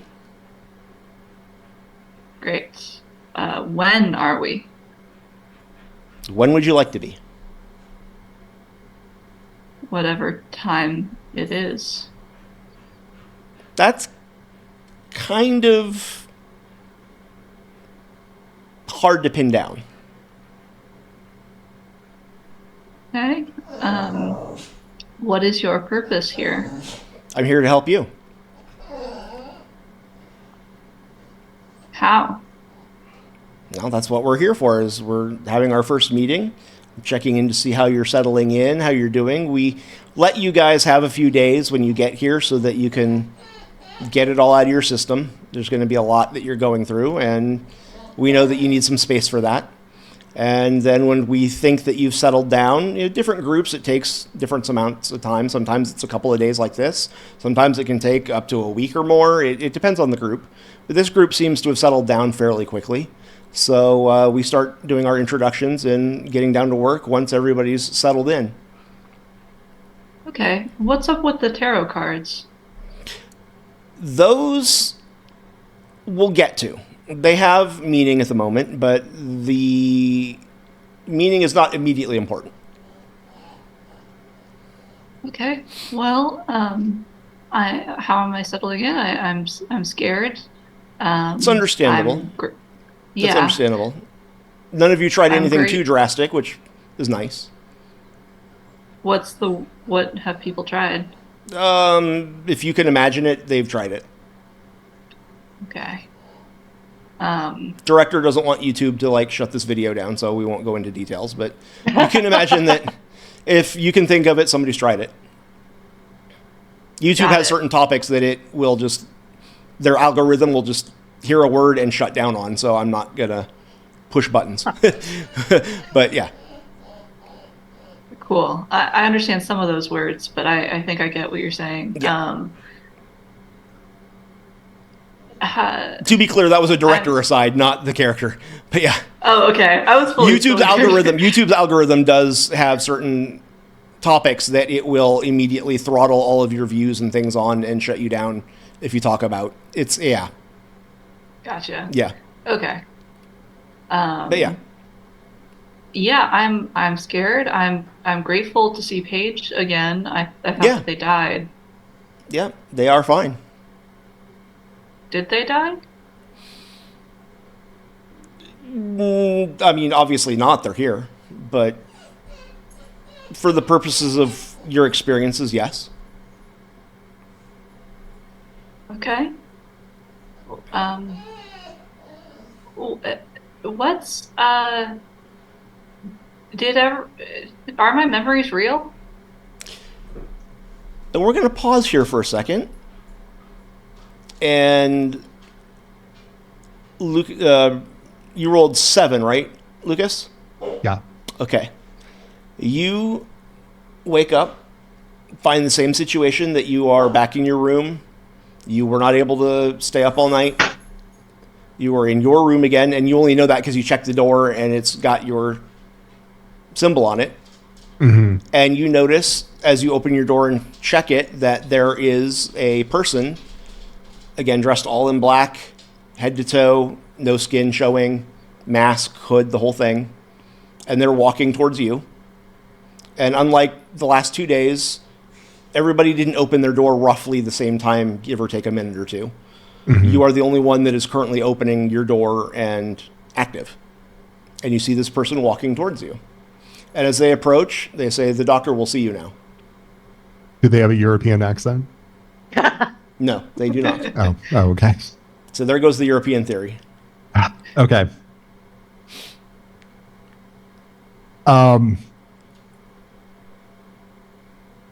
sorry. Who is the doctor? If you'll follow me, you can ask them. Fair enough. Okay. So I'm gonna comply. I'm gonna follow without any. Okay. They lead the way down the hall, cross the edge of the main room to the next hall, and where the 3 doors are now, there were not there the last 2 days, across from the dispensers. They lead you to the middle door. And they Okay. stop and they gesture to the door. So I'll get answers in here. They just nod their head, indicating towards the door. Okay, I'm going in. Okay. You step into a room that is very tastefully and elegantly decorated for how small it is. It's not that big, but it's not tiny. Mm-hmm. And it has paintings on the wall. There's some classical paintings, all very Renaissance. There are some sculptures on tables or shelving.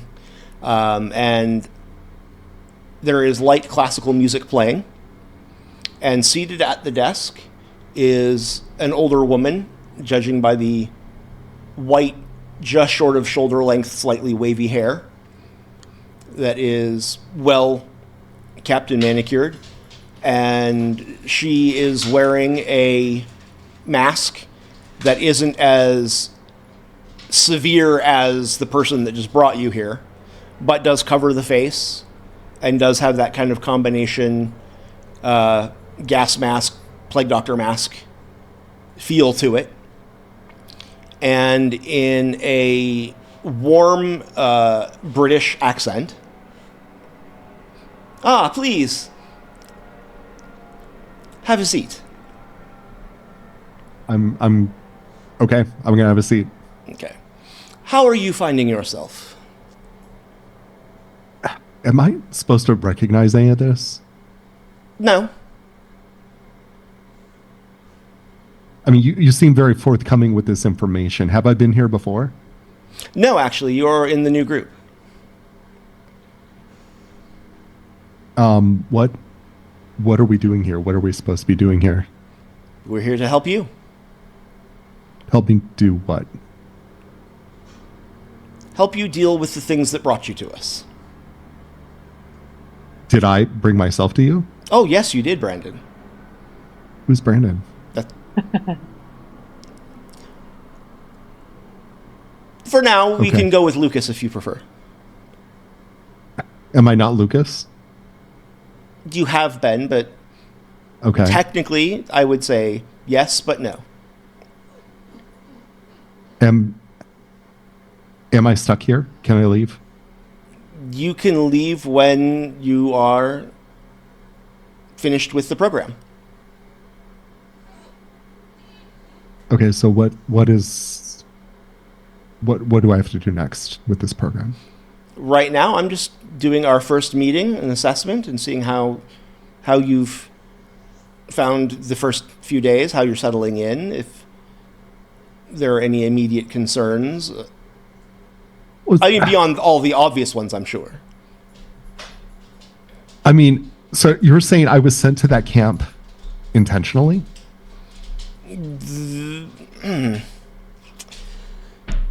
That's hard to answer. You're asking questions that don't have easily defined answers. Well, I mean, people died. That wasn't. But they Was that didn't. You supposed to saw be them helpful? again. I'm sorry? Was that supposed to be helpful? It will be. There were things you were exposed to Okay. that we can help you with here. You're finding the food and the drink and everything okay? You're not having any problems with the way the facility works? Well, I mean, that's not my concern. That's Okay. Are people actually getting hurt? Nobody has been severely hurt this time. This group has been fairly pleasant, actually. You had a bit of a wild first night, but that's fairly common. It didn't go down the paths it could have. Okay. So what am I supposed to be getting out of this? Whatever it is that you need.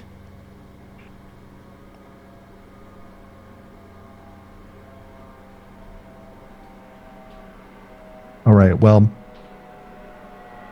you say that like there's something else you want me to do. No, like I said, first of all, I'm just checking in with you and assessing your general state, and Uh-huh. you seem to be alert and you seem to be aware of your surroundings and adjusting fairly well given the circumstances.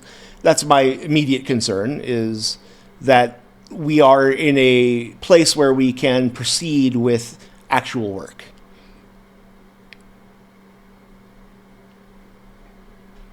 And that all sounds very mysterious, but if that will get me out of here, then yes. Fair enough. We try to give you things in bite sizes because everything all at once can be overwhelming. Mm-hmm. And it tends to... We've been doing this for a while, and we've learned what works and what doesn't work. And if we give you too much all at once, it can overwhelm and it can cause more problems than it actually helps. And so we let you kind of work at your own pace. Okay, so let me back up here. Like I have vague memories of what happened before that weekend. So when I beat up that kid in high school, I put him in the hospital. That didn't happen.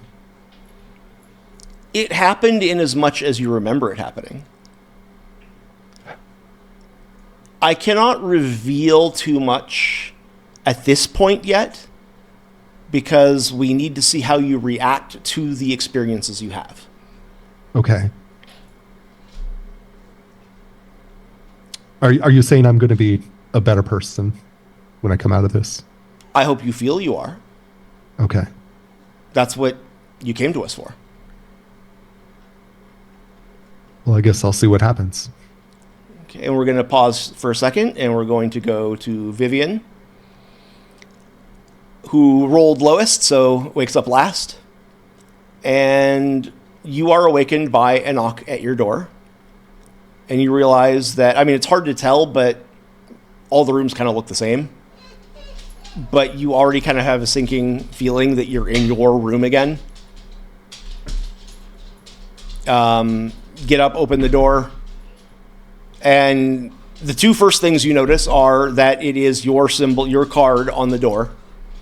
And there is this person all in black, hood and mask, gloves, the whole no skin showing, that is standing there at your door, rather imposingly. Not what you want to open your door and see, but given everything so far, it's also not completely out of left field. And they say, the doctor will see you now. So I'm completely unaware of what my compatriots have gone through, right? Right. I don't know that they've... When each of you are awakened or awakened to someone at your door, you are the only person with your door open out in the hall. Unlike the last 2 days where you all woke up at the same time. You don't see anybody coming or going. All right. It's just you and this person. Well, I absolutely, Vivian and I also want to know what happens next. So Okay, so you follow say, them. All right. They lead you across the edge of the main room, which opens off to the side there and into the next hall. And there's now a set of 3 doors across from the door to the dispensary room. And they take you to the third of those 3 doors. And they stop and they simply gesture to the door. Can I see in any of the other doors? Or is There's there, no like, a windows. window? It's just a solid door. Okay. With no All right, markings, no engravings, no symbols, no numbers or anything. They're exactly identical doors from the outside. It's just first door, second door, third door. All right, I go in the door. Okay. So you go in the door and you find a room that is all darker and warmer tones. Lots of woods, wood tones, wood textures, wood paneling, cabinets. There are some sculptures that they seem to be like African traditional type art of different tribes and cultures in Africa. And sitting at the desk is a man. It's hard to tell his age. He's got a bit of salt and pepper in his short cropped hair. Black man in very nice suit, very stylish, very slick. And he has the mask on as the other doctors have had. And he also has a English accent, and his voice is deeper and more booming. Gestures for the chair. Come in. Get yourself comfortable. Chair looks How are you this comfortable, morning? so- I'm not hungover. I No. wasn't hungover yesterday either, so No. that's good. One of the advantages of the facility. So, is this a prison? Are we in No, of prison? course not. It's not a prison. No. Are we in a psych ward? We wouldn't call it that. It is a facility for various treatment. Treatment. Who put us here? You did. Oh. Huh. I put myself here. Or my actions caused me to be brought here. You brought yourself here. You asked us. I wanted to be here. Mm-hmm. Oh, okay. So my past me, Vivian, wanted to be here. Vivian didn't want to be here. Vivian has no idea of this place. Brooke asked to be here. Ooh, that is a creepy feeling. It is kind of weird. I don't know who Brooke is, but In time. if Vivian asked to be here and I'm Vivian, then or Vivian is an aspect of me.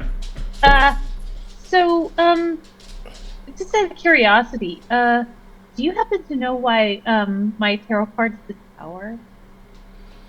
It was the one that was most appropriate at this time. They can and do change. Oh, okay. Is there a way to get out of here? Since I'm here apparently of my own free will. When you are finished with the work. What's the work supposed to do? Help address the things that you came to us for. Vivian actually, kind of gets this, because Vivian has experience with, treatments and so on. So she's like, okay, because, she's had dealt with massive depression her whole life. She thinks she has. Never had a psychiatrist that wore a gas mask, but, Yeah, well, things are a little strange here. I've also never been in a facility that just, makes food appear and booze and... I've got a question. I'm sure you have lots of questions, but... I do have a lot of questions, but I'm trying to stick to... I'll try to answer what I stuff. can for now. Not everything can be answered. It has to be doled out in pieces. You sound like who I thought Vivian's parents were until you told me that I am not Vivian. So I'm just going to let that one go. Okay. Let's just... So my most burning question is, what's that shutter hiding? Ah, yes, the window. That will open when it is time. Pretty unsatisfying answer. Okay. Are we in Europe? No. Oh, okay. Uh, is there anything I should know about like what I need to do or who I need to see? Is there anybody I should talk to? You seem to be actually quite agreeable and calm. I anticipate that you will be pleasant to work with.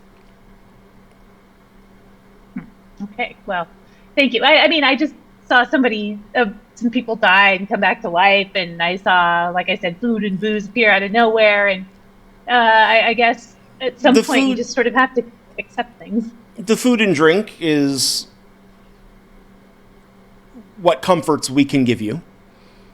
And we have the books and the games and the puzzles and the art supplies and things so that you can entertain yourselves and keep yourselves occupied. You would get rather stir crazy very quickly if you didn't have anything to do. And we try to make it as comfortable for you as possible. You will find that over time, everything here will change, including your rooms. Things are the way they are right now because this is what we can trust you with right now. Oh, okay, I see. Yeah. The more progress So you show, the more we can give you. so it is just like art school. In a sense, yes. Okay. Well, I'm pretty sure that I went to art school. Did I go to art school, We'll get to that. doctor? Do you have a name, You may call me Dr. Lake. Dr. Lake? Thank you, Dr. Lake. I mean, I'd love to ask you a bunch more questions, but I mean, they're so circuitous that your answers are so circuitous that I'm not sure I'm going to get anything except frustrated. And Vivian is still, her big fault is still impatient. So she goes, okay. I mean, is there anything else? There's nothing else I should know. I mean, is there anything I need to? There's nothing I need to do. There's nothing. Right now, you just need to acclimate and put some trust in the system, and I know that's hard to ask for at this point. But you're doing Yeah. good. You're doing good. Don't even know what the system is.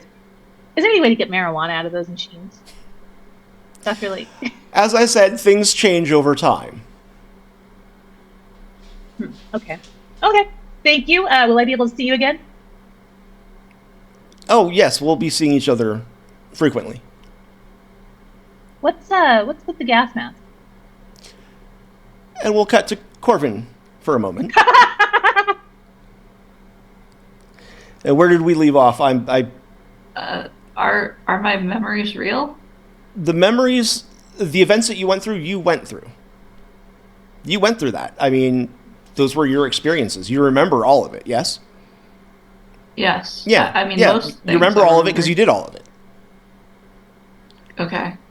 Everything that you remember from the island, all of that, you went through. Okay. But those are experiences we gave you. They're not your experiences. And you've probably noticed that everything that came before that is kind of like placeholders. Yeah. Yeah, that's because your actual memories and experiences we have to kind of ration.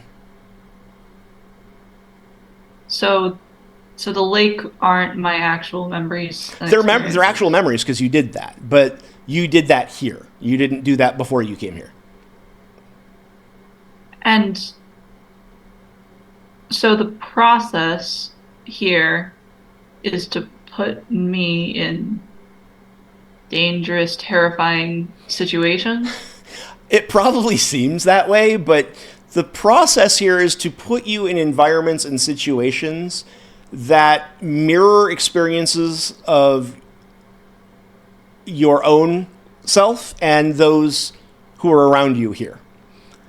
And to reintroduce you to these experiences without the memory of your actual experience, Because when you're reintroduced to something that could potentially, we'll say, trigger you, the brain already has experiences and wants to cause chemical reactions in the body that give responses that are conditioned from your past experiences.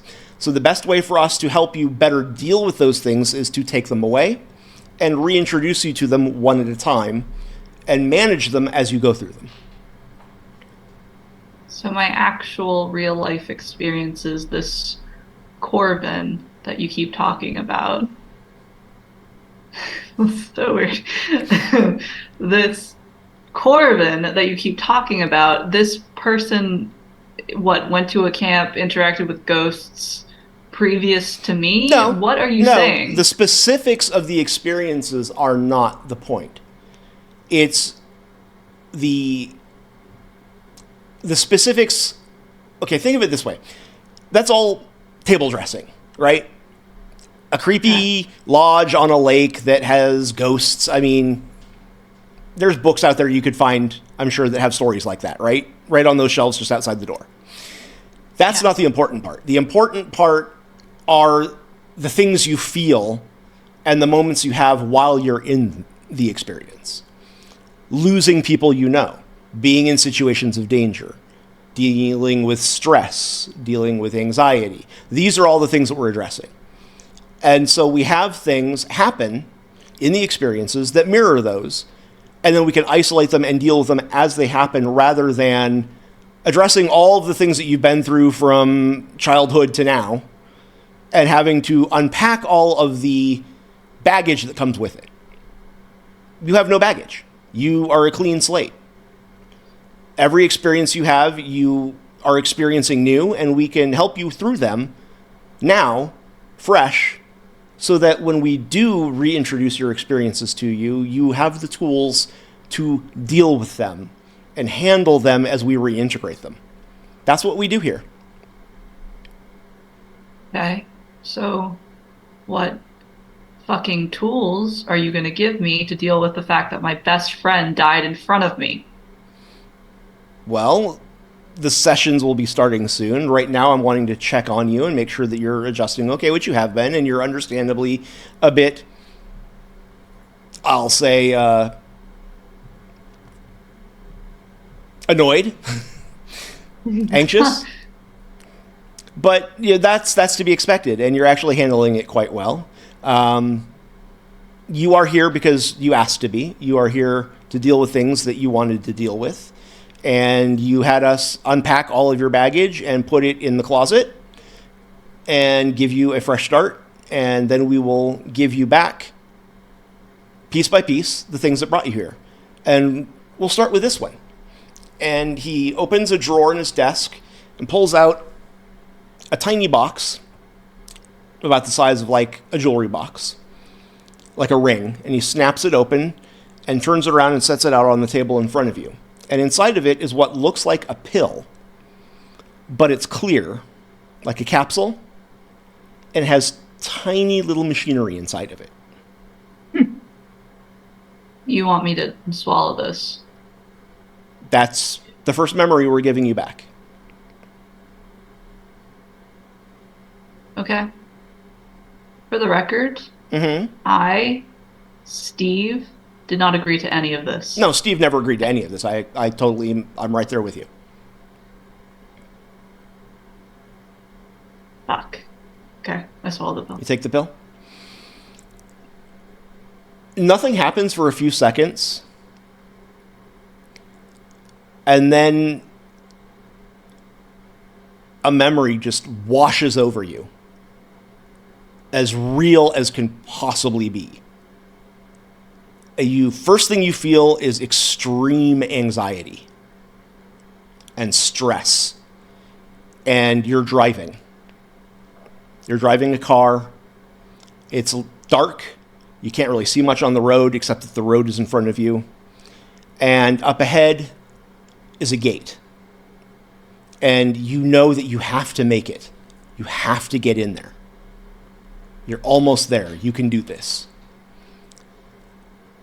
And you come to a stop at the gate, and the gate slowly, mechanically opens for you. and lets you in. And there's a small parking lot, and no cars are parked there, so you can take any spot you want. Where do you pull in? The first spot I see. Okay, take the first spot you see. Park there. You get out. You're almost there. The door's right there. You go up to the door. The doors slide open, and you step into a small lobby. It definitely doesn't feel like it's 1994 in here. The doors slid open in the kind of, not grocery store way, but in the like Star Trek way. Very soundlessly and smooth. And you didn't really stop to look at your car because you're not thinking about your car, but your car did not look like a 1994 model car. And this building and this lobby does not feel like a 1994 lobby. It's all very sleek, very clean and simple. And there is a woman seated, or standing, I should say, behind the counter, which is tall, like host counter level, not like desk level. And she looks up as you enter. Ah, you're here. The doctor's expecting you right there, just down the hall. And gestures to the side where you have this little lobby where there's some chairs and plants, and then there's a little hall that goes off, and there is a single door at the end of the hall. And you hurry that way. You open the door, and you see a middle-aged guy who's got graying hair. He's about average height, average build. He's a little fidgety, a little twitchy. He's kind of got a bit of a nervousness to him, but he's pleasant. He smiles. He's not wearing a mask. Hey, come on in. Have a seat. I'm glad you were able to make it. So just so we're clear, and he pulls something out from his desk, and he sets it down on the table and pushes a button. It's just a small little device. You don't know what it is, and it just has one little button on the top of it, and it's like maybe the size of a mouse, a computer mouse. It's a round little circular canister kind of a thing. It's maybe the height of a mouse, but it's a puck, like a hockey puck kind of a thing. And it has one button on the top, and he pushes the button. He says, give that a second. And then it beeps. Okay. All right, so we're going to check you in. You just want to make sure that you're still sure you really want to do this. We have to sign the papers beforehand. And you don't know why, but you're feeling such incredible anxiety over all of this. But you know, it's like when you're trying to think about why you're here and what's bothering you and what's making you anxious, it's like a blank wall you can't get through. But you know that you drove yourself here, and that you know this has to work. That you don't know what you're going to do if this doesn't work, and that you're ready to sign anything. And so he slides some paperwork over for you, just sign here. Just want to make sure that you are totally, you're ready for this. This is what you want. That you agree to stay here for as long as the work takes, and that all of your possessions, including your memories, will be released to you upon completion. Will this help me? That's what we're here for. That's what we Okay. do. We've been doing it a long time, and we have a very high success rate. Okay, I sign everything. Okay. It says this, and he points to the little device, is extracting the memory of this, because later you're going to want to see this. There will come a time when you may not believe what's going on, and this honestly may not help you, because we could have given you a drug and made you think anything. I understand that, but you'll at least have this memory that, to you, hopefully will feel real, and that you will see that you did come here of your own free will, and that you chose to be here, and that you want to do this. So we've signed you in. We will get you prepared. Once the process begins, you will not have any of your memories. You will not remember any of what brought you here, and that is for your own benefit. That is the way this works. It's going to be traumatic, and you're going to go through an experience before you see anyone, because we have to have something to start with. We can't start with you as an empty vessel. We have to give you some experiences. And so you are going to go through a cooperative story with a number of other people that are also here being treated. And it is designed to all of your needs. And each of you will get something out of this that correlates with your own personal experiences in some way that we can use to begin our work. And I just want to know that you are okay, and that you look down and you did sign this. This is your signature, and you look down and it is the name you have signed is Corvin Kevlahan.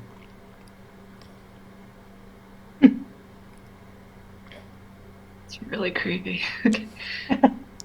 I understand. Thank you, Doctor. All right. Then if there's nothing further, then I will have you go wait in the lobby, and they'll bring you, they'll come out to get you soon, and we can begin the wipe. Sounds great. All right. He gets up, he shakes your hand, puts a hand on your shoulder, and says, "It's going to be okay." All right? Yeah. If you absolutely have to get out, you'll remember how. I hope it doesn't come to that, but we do leave deeply embedded your escape word. Okay? Okay. All right. And he lets you go. You go back out. You sit down in the lobby, and the memory fades. And you're back sitting at your desk, or at his desk. And we will switch to Brandon for a second. So I'm assuming that you are, we shall say, dubious, to say the least. I'm curious. You're curious. Okay, well, maybe I can help you with that. And she opens her desk drawer and she pulls out a little box, sets it on the table, pops it open and turns it towards you, and inside is a small clear capsule with tiny little machinery in it. This is the last memory that you have before you underwent our procedure. It's yours. As we progress, you will get memories back as you're ready to embrace them. That is what we're here to do. So she slides it over. You can take it if you like. So I take this like a pill? Mm-hmm. And this is part of the treatment? It is. It's the first step to recovering the memories that have been taken so that you can integrate back into them.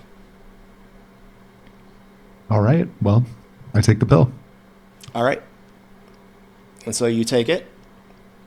And again, for a few seconds, nothing really happens. But then a memory washes over you in such intensity that you are drawn into it. You don't see the room around you anymore. And you are walking up to a set of sliding doors that you're ready to just shove open, but they slide open in front of you. And you feel a lot of adrenaline running through you, and a lot of it's not the kind of anxiety that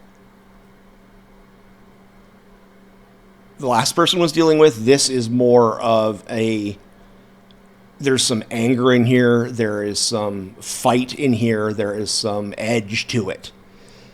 And you don't want this. You don't like this feeling, and you're tired of this feeling, and it needs to go away, and it needs to be dealt with. And you know that you've tried dealing with it. You don't know what it is. You don't know where it's coming from. It's like a blank wall when you try to think back to what it is that made you feel this way. Mm-hmm. But you know that you want to be rid of it. You don't feel comfortable with it. It makes you feel ill. And that you want to resolve it. And you're here to do that. And you're just hoping you can kind of keep your shit together a little bit longer and not lose it on the poor person that you bump into next, which happens to be a young woman who is standing behind a tall counter waiting for you. The room is very sleek, very clean, very simple. There's some chairs and plants. It's not any specific, style or period of decor. It does feel like it's possibly further forward than 1994, definitely. And she says, you're here. Doctor's waiting for you right down there. It just points to the room that is at the end of the hall. It's the one room. And open the door, and she's sitting there. She doesn't have her mask on. She is probably in her late 60s, early 70s. Very attractive. Aged very well. English woman with about shoulder length, slightly wavy, nicely styled hair. She has a very nicely appointed room. Clearly a fan of classical and Renaissance art. There's some faint classical music playing. She gestures. She stands up when you enter, gestures for the chair. Please have a seat, Brandon. We just need to get the papers out of the way, and then we can get you straight into the procedure. And she pulls out some papers and clipboard and pen, slides them over, and sets a small disc on the desk with a button on top of it, just one single button. She pushes the button, says give that a moment to do its thing. And after about 30 seconds, it beeps. And she says, this is all just the medical form saying that we've given you your medical exams, we've cleared you, you've had your checkup, everything is good, you're cleared to do the work and to engage in this treatment, and that you consent to the procedure that we are going to be doing. We have to, unfortunately, firewall your memories off in order to start with a clean slate so that we can address the things that you're dealing with one at a time. We will be compartmentalizing all of those memories away. This memory will be the first one you get back.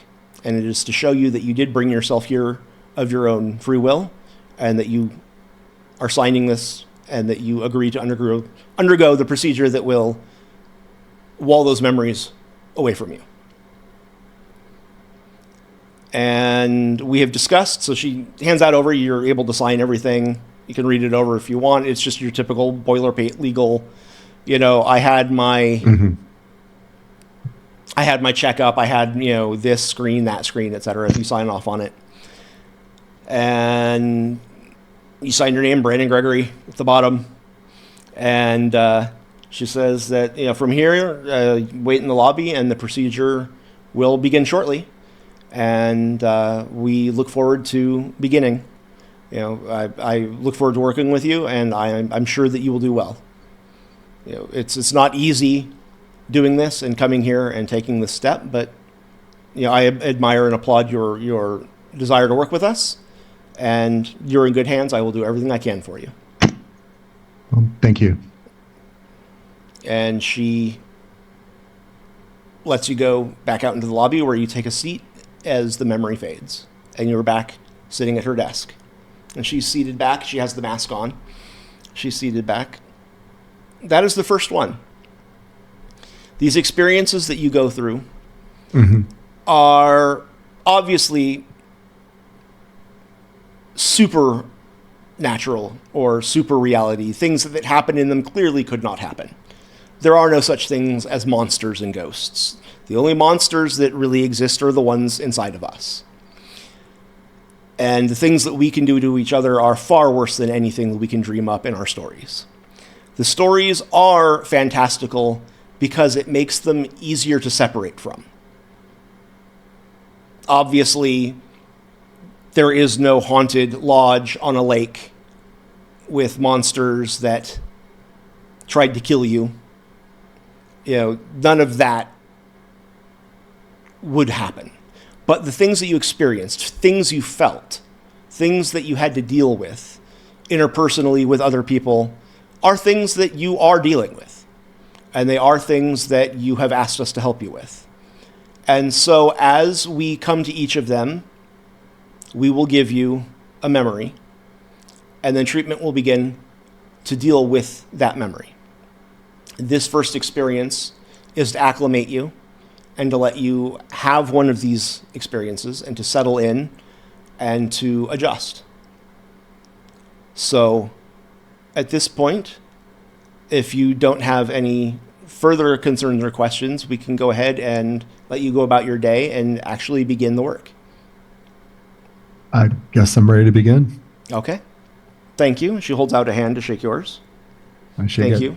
I appreciate it. You are one of the more pleasant ones that we've got to deal with. So you're free to go. And you will start to see that there is staff here and they will be available and that you can ask them to find us if things occur that you need assistance with. Okay. Well, I don't know much about who I was, but I know I probably wanted to be a better person. So That's what we're trying to do. okay. Thank you. And we will cut over to Brooke again. So let's begin with our first show of trust, shall we? You seem to be taking this Well- rather well, so I have... Go ahead. I mean, I did just, befriend a little girl with no face. So after that, No, you are- befriended Meredith, who was not a little girl with no face. She was a perfectly charming and pleasant young woman, and I think you did quite well with her. she was very charming and pleasant, but a little scary in the beginning. When Well, of she was, course. trying to eat us. The situations, the experiences, as we call them, that you will be going through are heightened, and they are heightened for a reason. And that is so that the surreality and extra reality of the situations will stand out as not being real when we are here and doing the actual work. It's easier to deal with something that you can realistically and practically look at and go, that could not have happened. Because monsters aren't real. So if I die in one of these situations, I don't die in real life? No, you'll wake up here.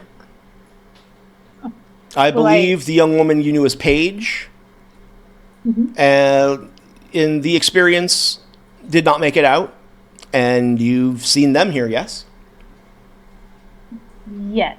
Yes. And, You've seen Paige here. okay, that answers Paige one is of my here.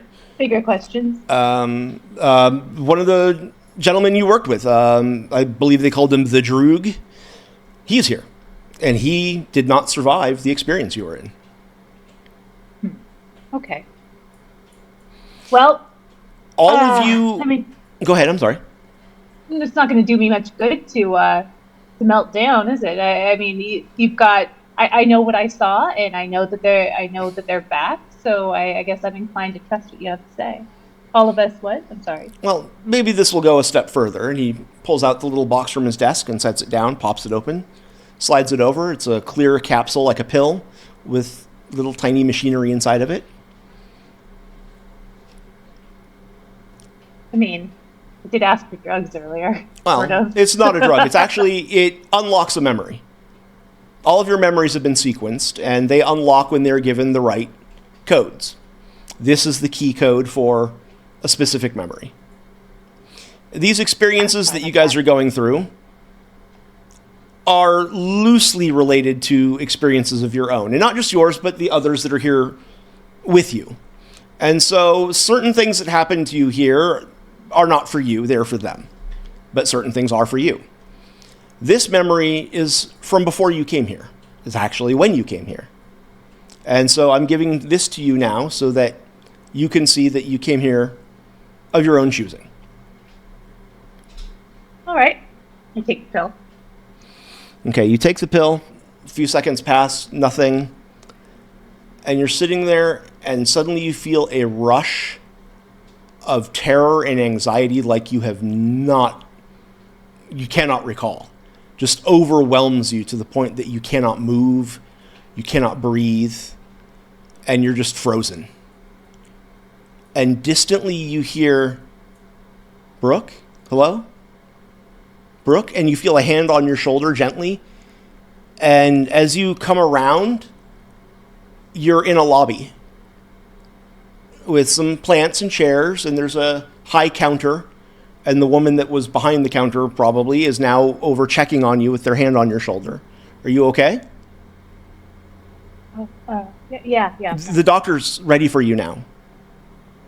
Oh, okay. Thank you. Okay, right down the hall. Where? Which way? Which way do I go? Just Where right there. Which way do I go? And they point down the hall, short hall, single room, right down there. Okay. Thank you. Mm-hmm. Sorry. Thank you. Sorry. Thank you. And you scurry down the hall and you enter the room. And as you enter the room, you see a very good-looking middle-aged black man with salt and pepper hair, goatee, kind of big as in tall and solid, muscular built, wearing a very sharp suit. This guy should be playing James Bond is the first thing that pops into your head. He just looks perfect. Ah, good. Have a seat. Come, let's get the paperwork out of the way and we can get started. And he opens his desk, pulls out a little disc, puts it on the table, pushes a button on top of it. That's going to record the last 30 seconds or so of memory up to this point and catch up. And then it beeps. There we go. We're current. These are the forms. These just say that you've gone through all of your physicals and your checkups, all of your everything checked out. You're fine to proceed with the procedure and the treatment. Go ahead and sign here, here, and here. It points to places. And you reflexively sign Brooke Binkowski on each of them. And he says, that's good. All right. And just to go over once again, this procedure will remove all of the things that are troubling you. It will basically give you a clean slate. You won't even remember your name. And we will reintroduce memories to you gradually. And you'll be going through experiences that have been designed for you and the others in your group so that you can reintegrate your memories over time. We have gone over also the escape word that if you absolutely cannot continue, you can remove yourself. But you will only remember that as a last-ditch dire need. Even when you think you can't handle it, if your brain knows you can, it won't let you have that word. Okay? All right. It's all going to be fine. He puts a hand over yours. It's all going to be fine. I assure you. I will be with you every step of the way. Okay? What if it isn't? Then we'll deal with that one day at a time. Okay? The nice thing about the treatment and the way it works is every day is a fresh start. Okay. You can do this. I believe in you. Well, I mean, I'm here. You know, I brought myself here. Nothing else has helped, and it can't really get any worse, can it? I mean, every day I wake up and have the anxiety. All you can do is try, and that's why we're here. So just back out in the lobby for just a few short moments. They're almost ready for you. Thanks. That's like. And as you move back out to the lobby and take a seat, you leave the distance of the device, and the memory fades. And you are back in his office, and he is wearing the mask now.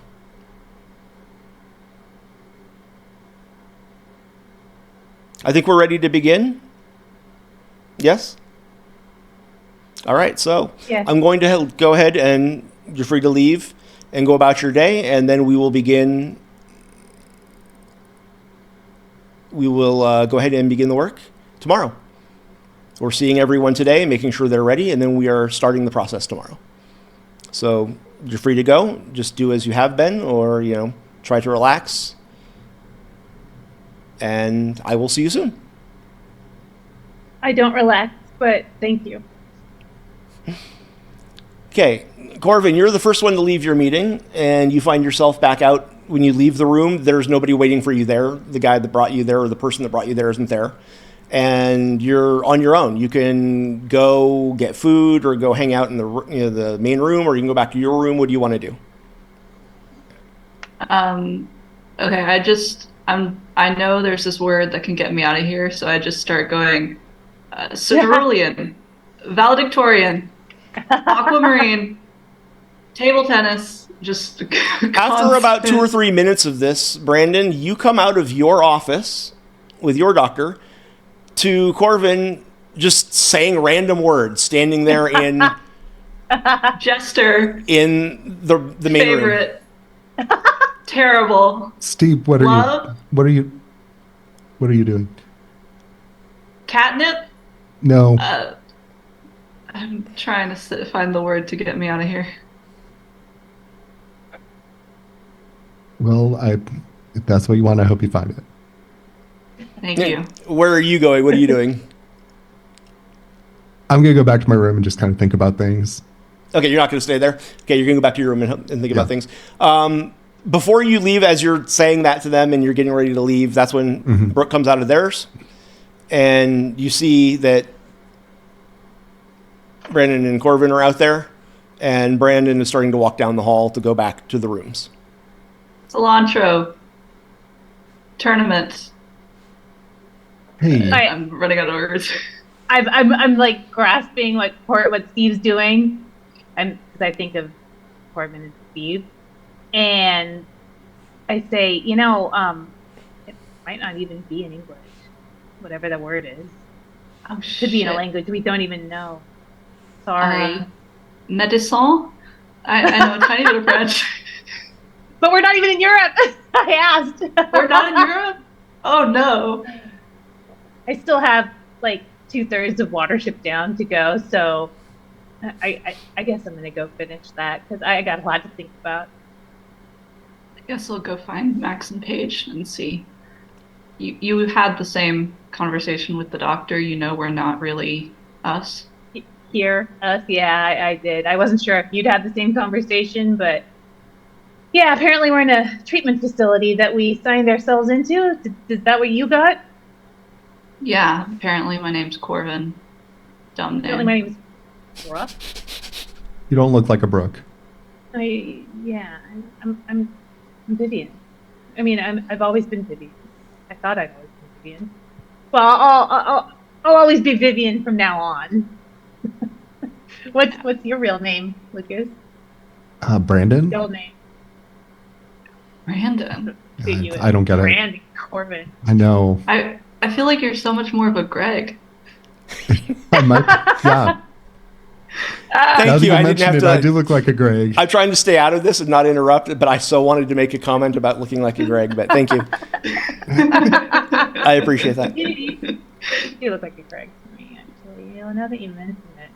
Anyway, whatever. Whatever. At least we got some answers, right? At least it broke up boredom.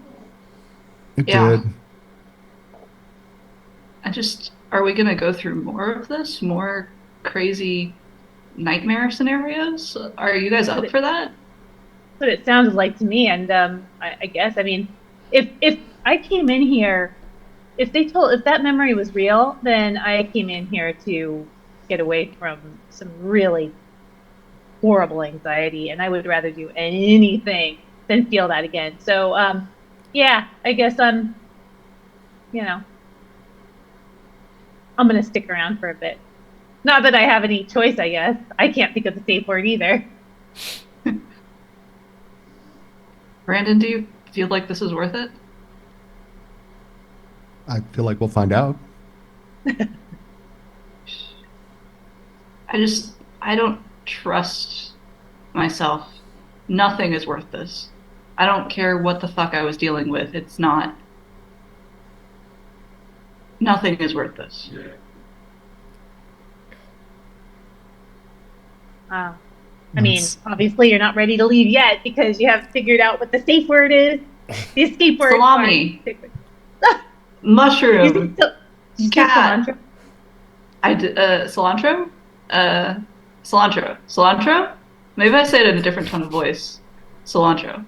No. Okay, so Steve, Corbin, Yeah. I mean, I feel like you really stepped up at camp.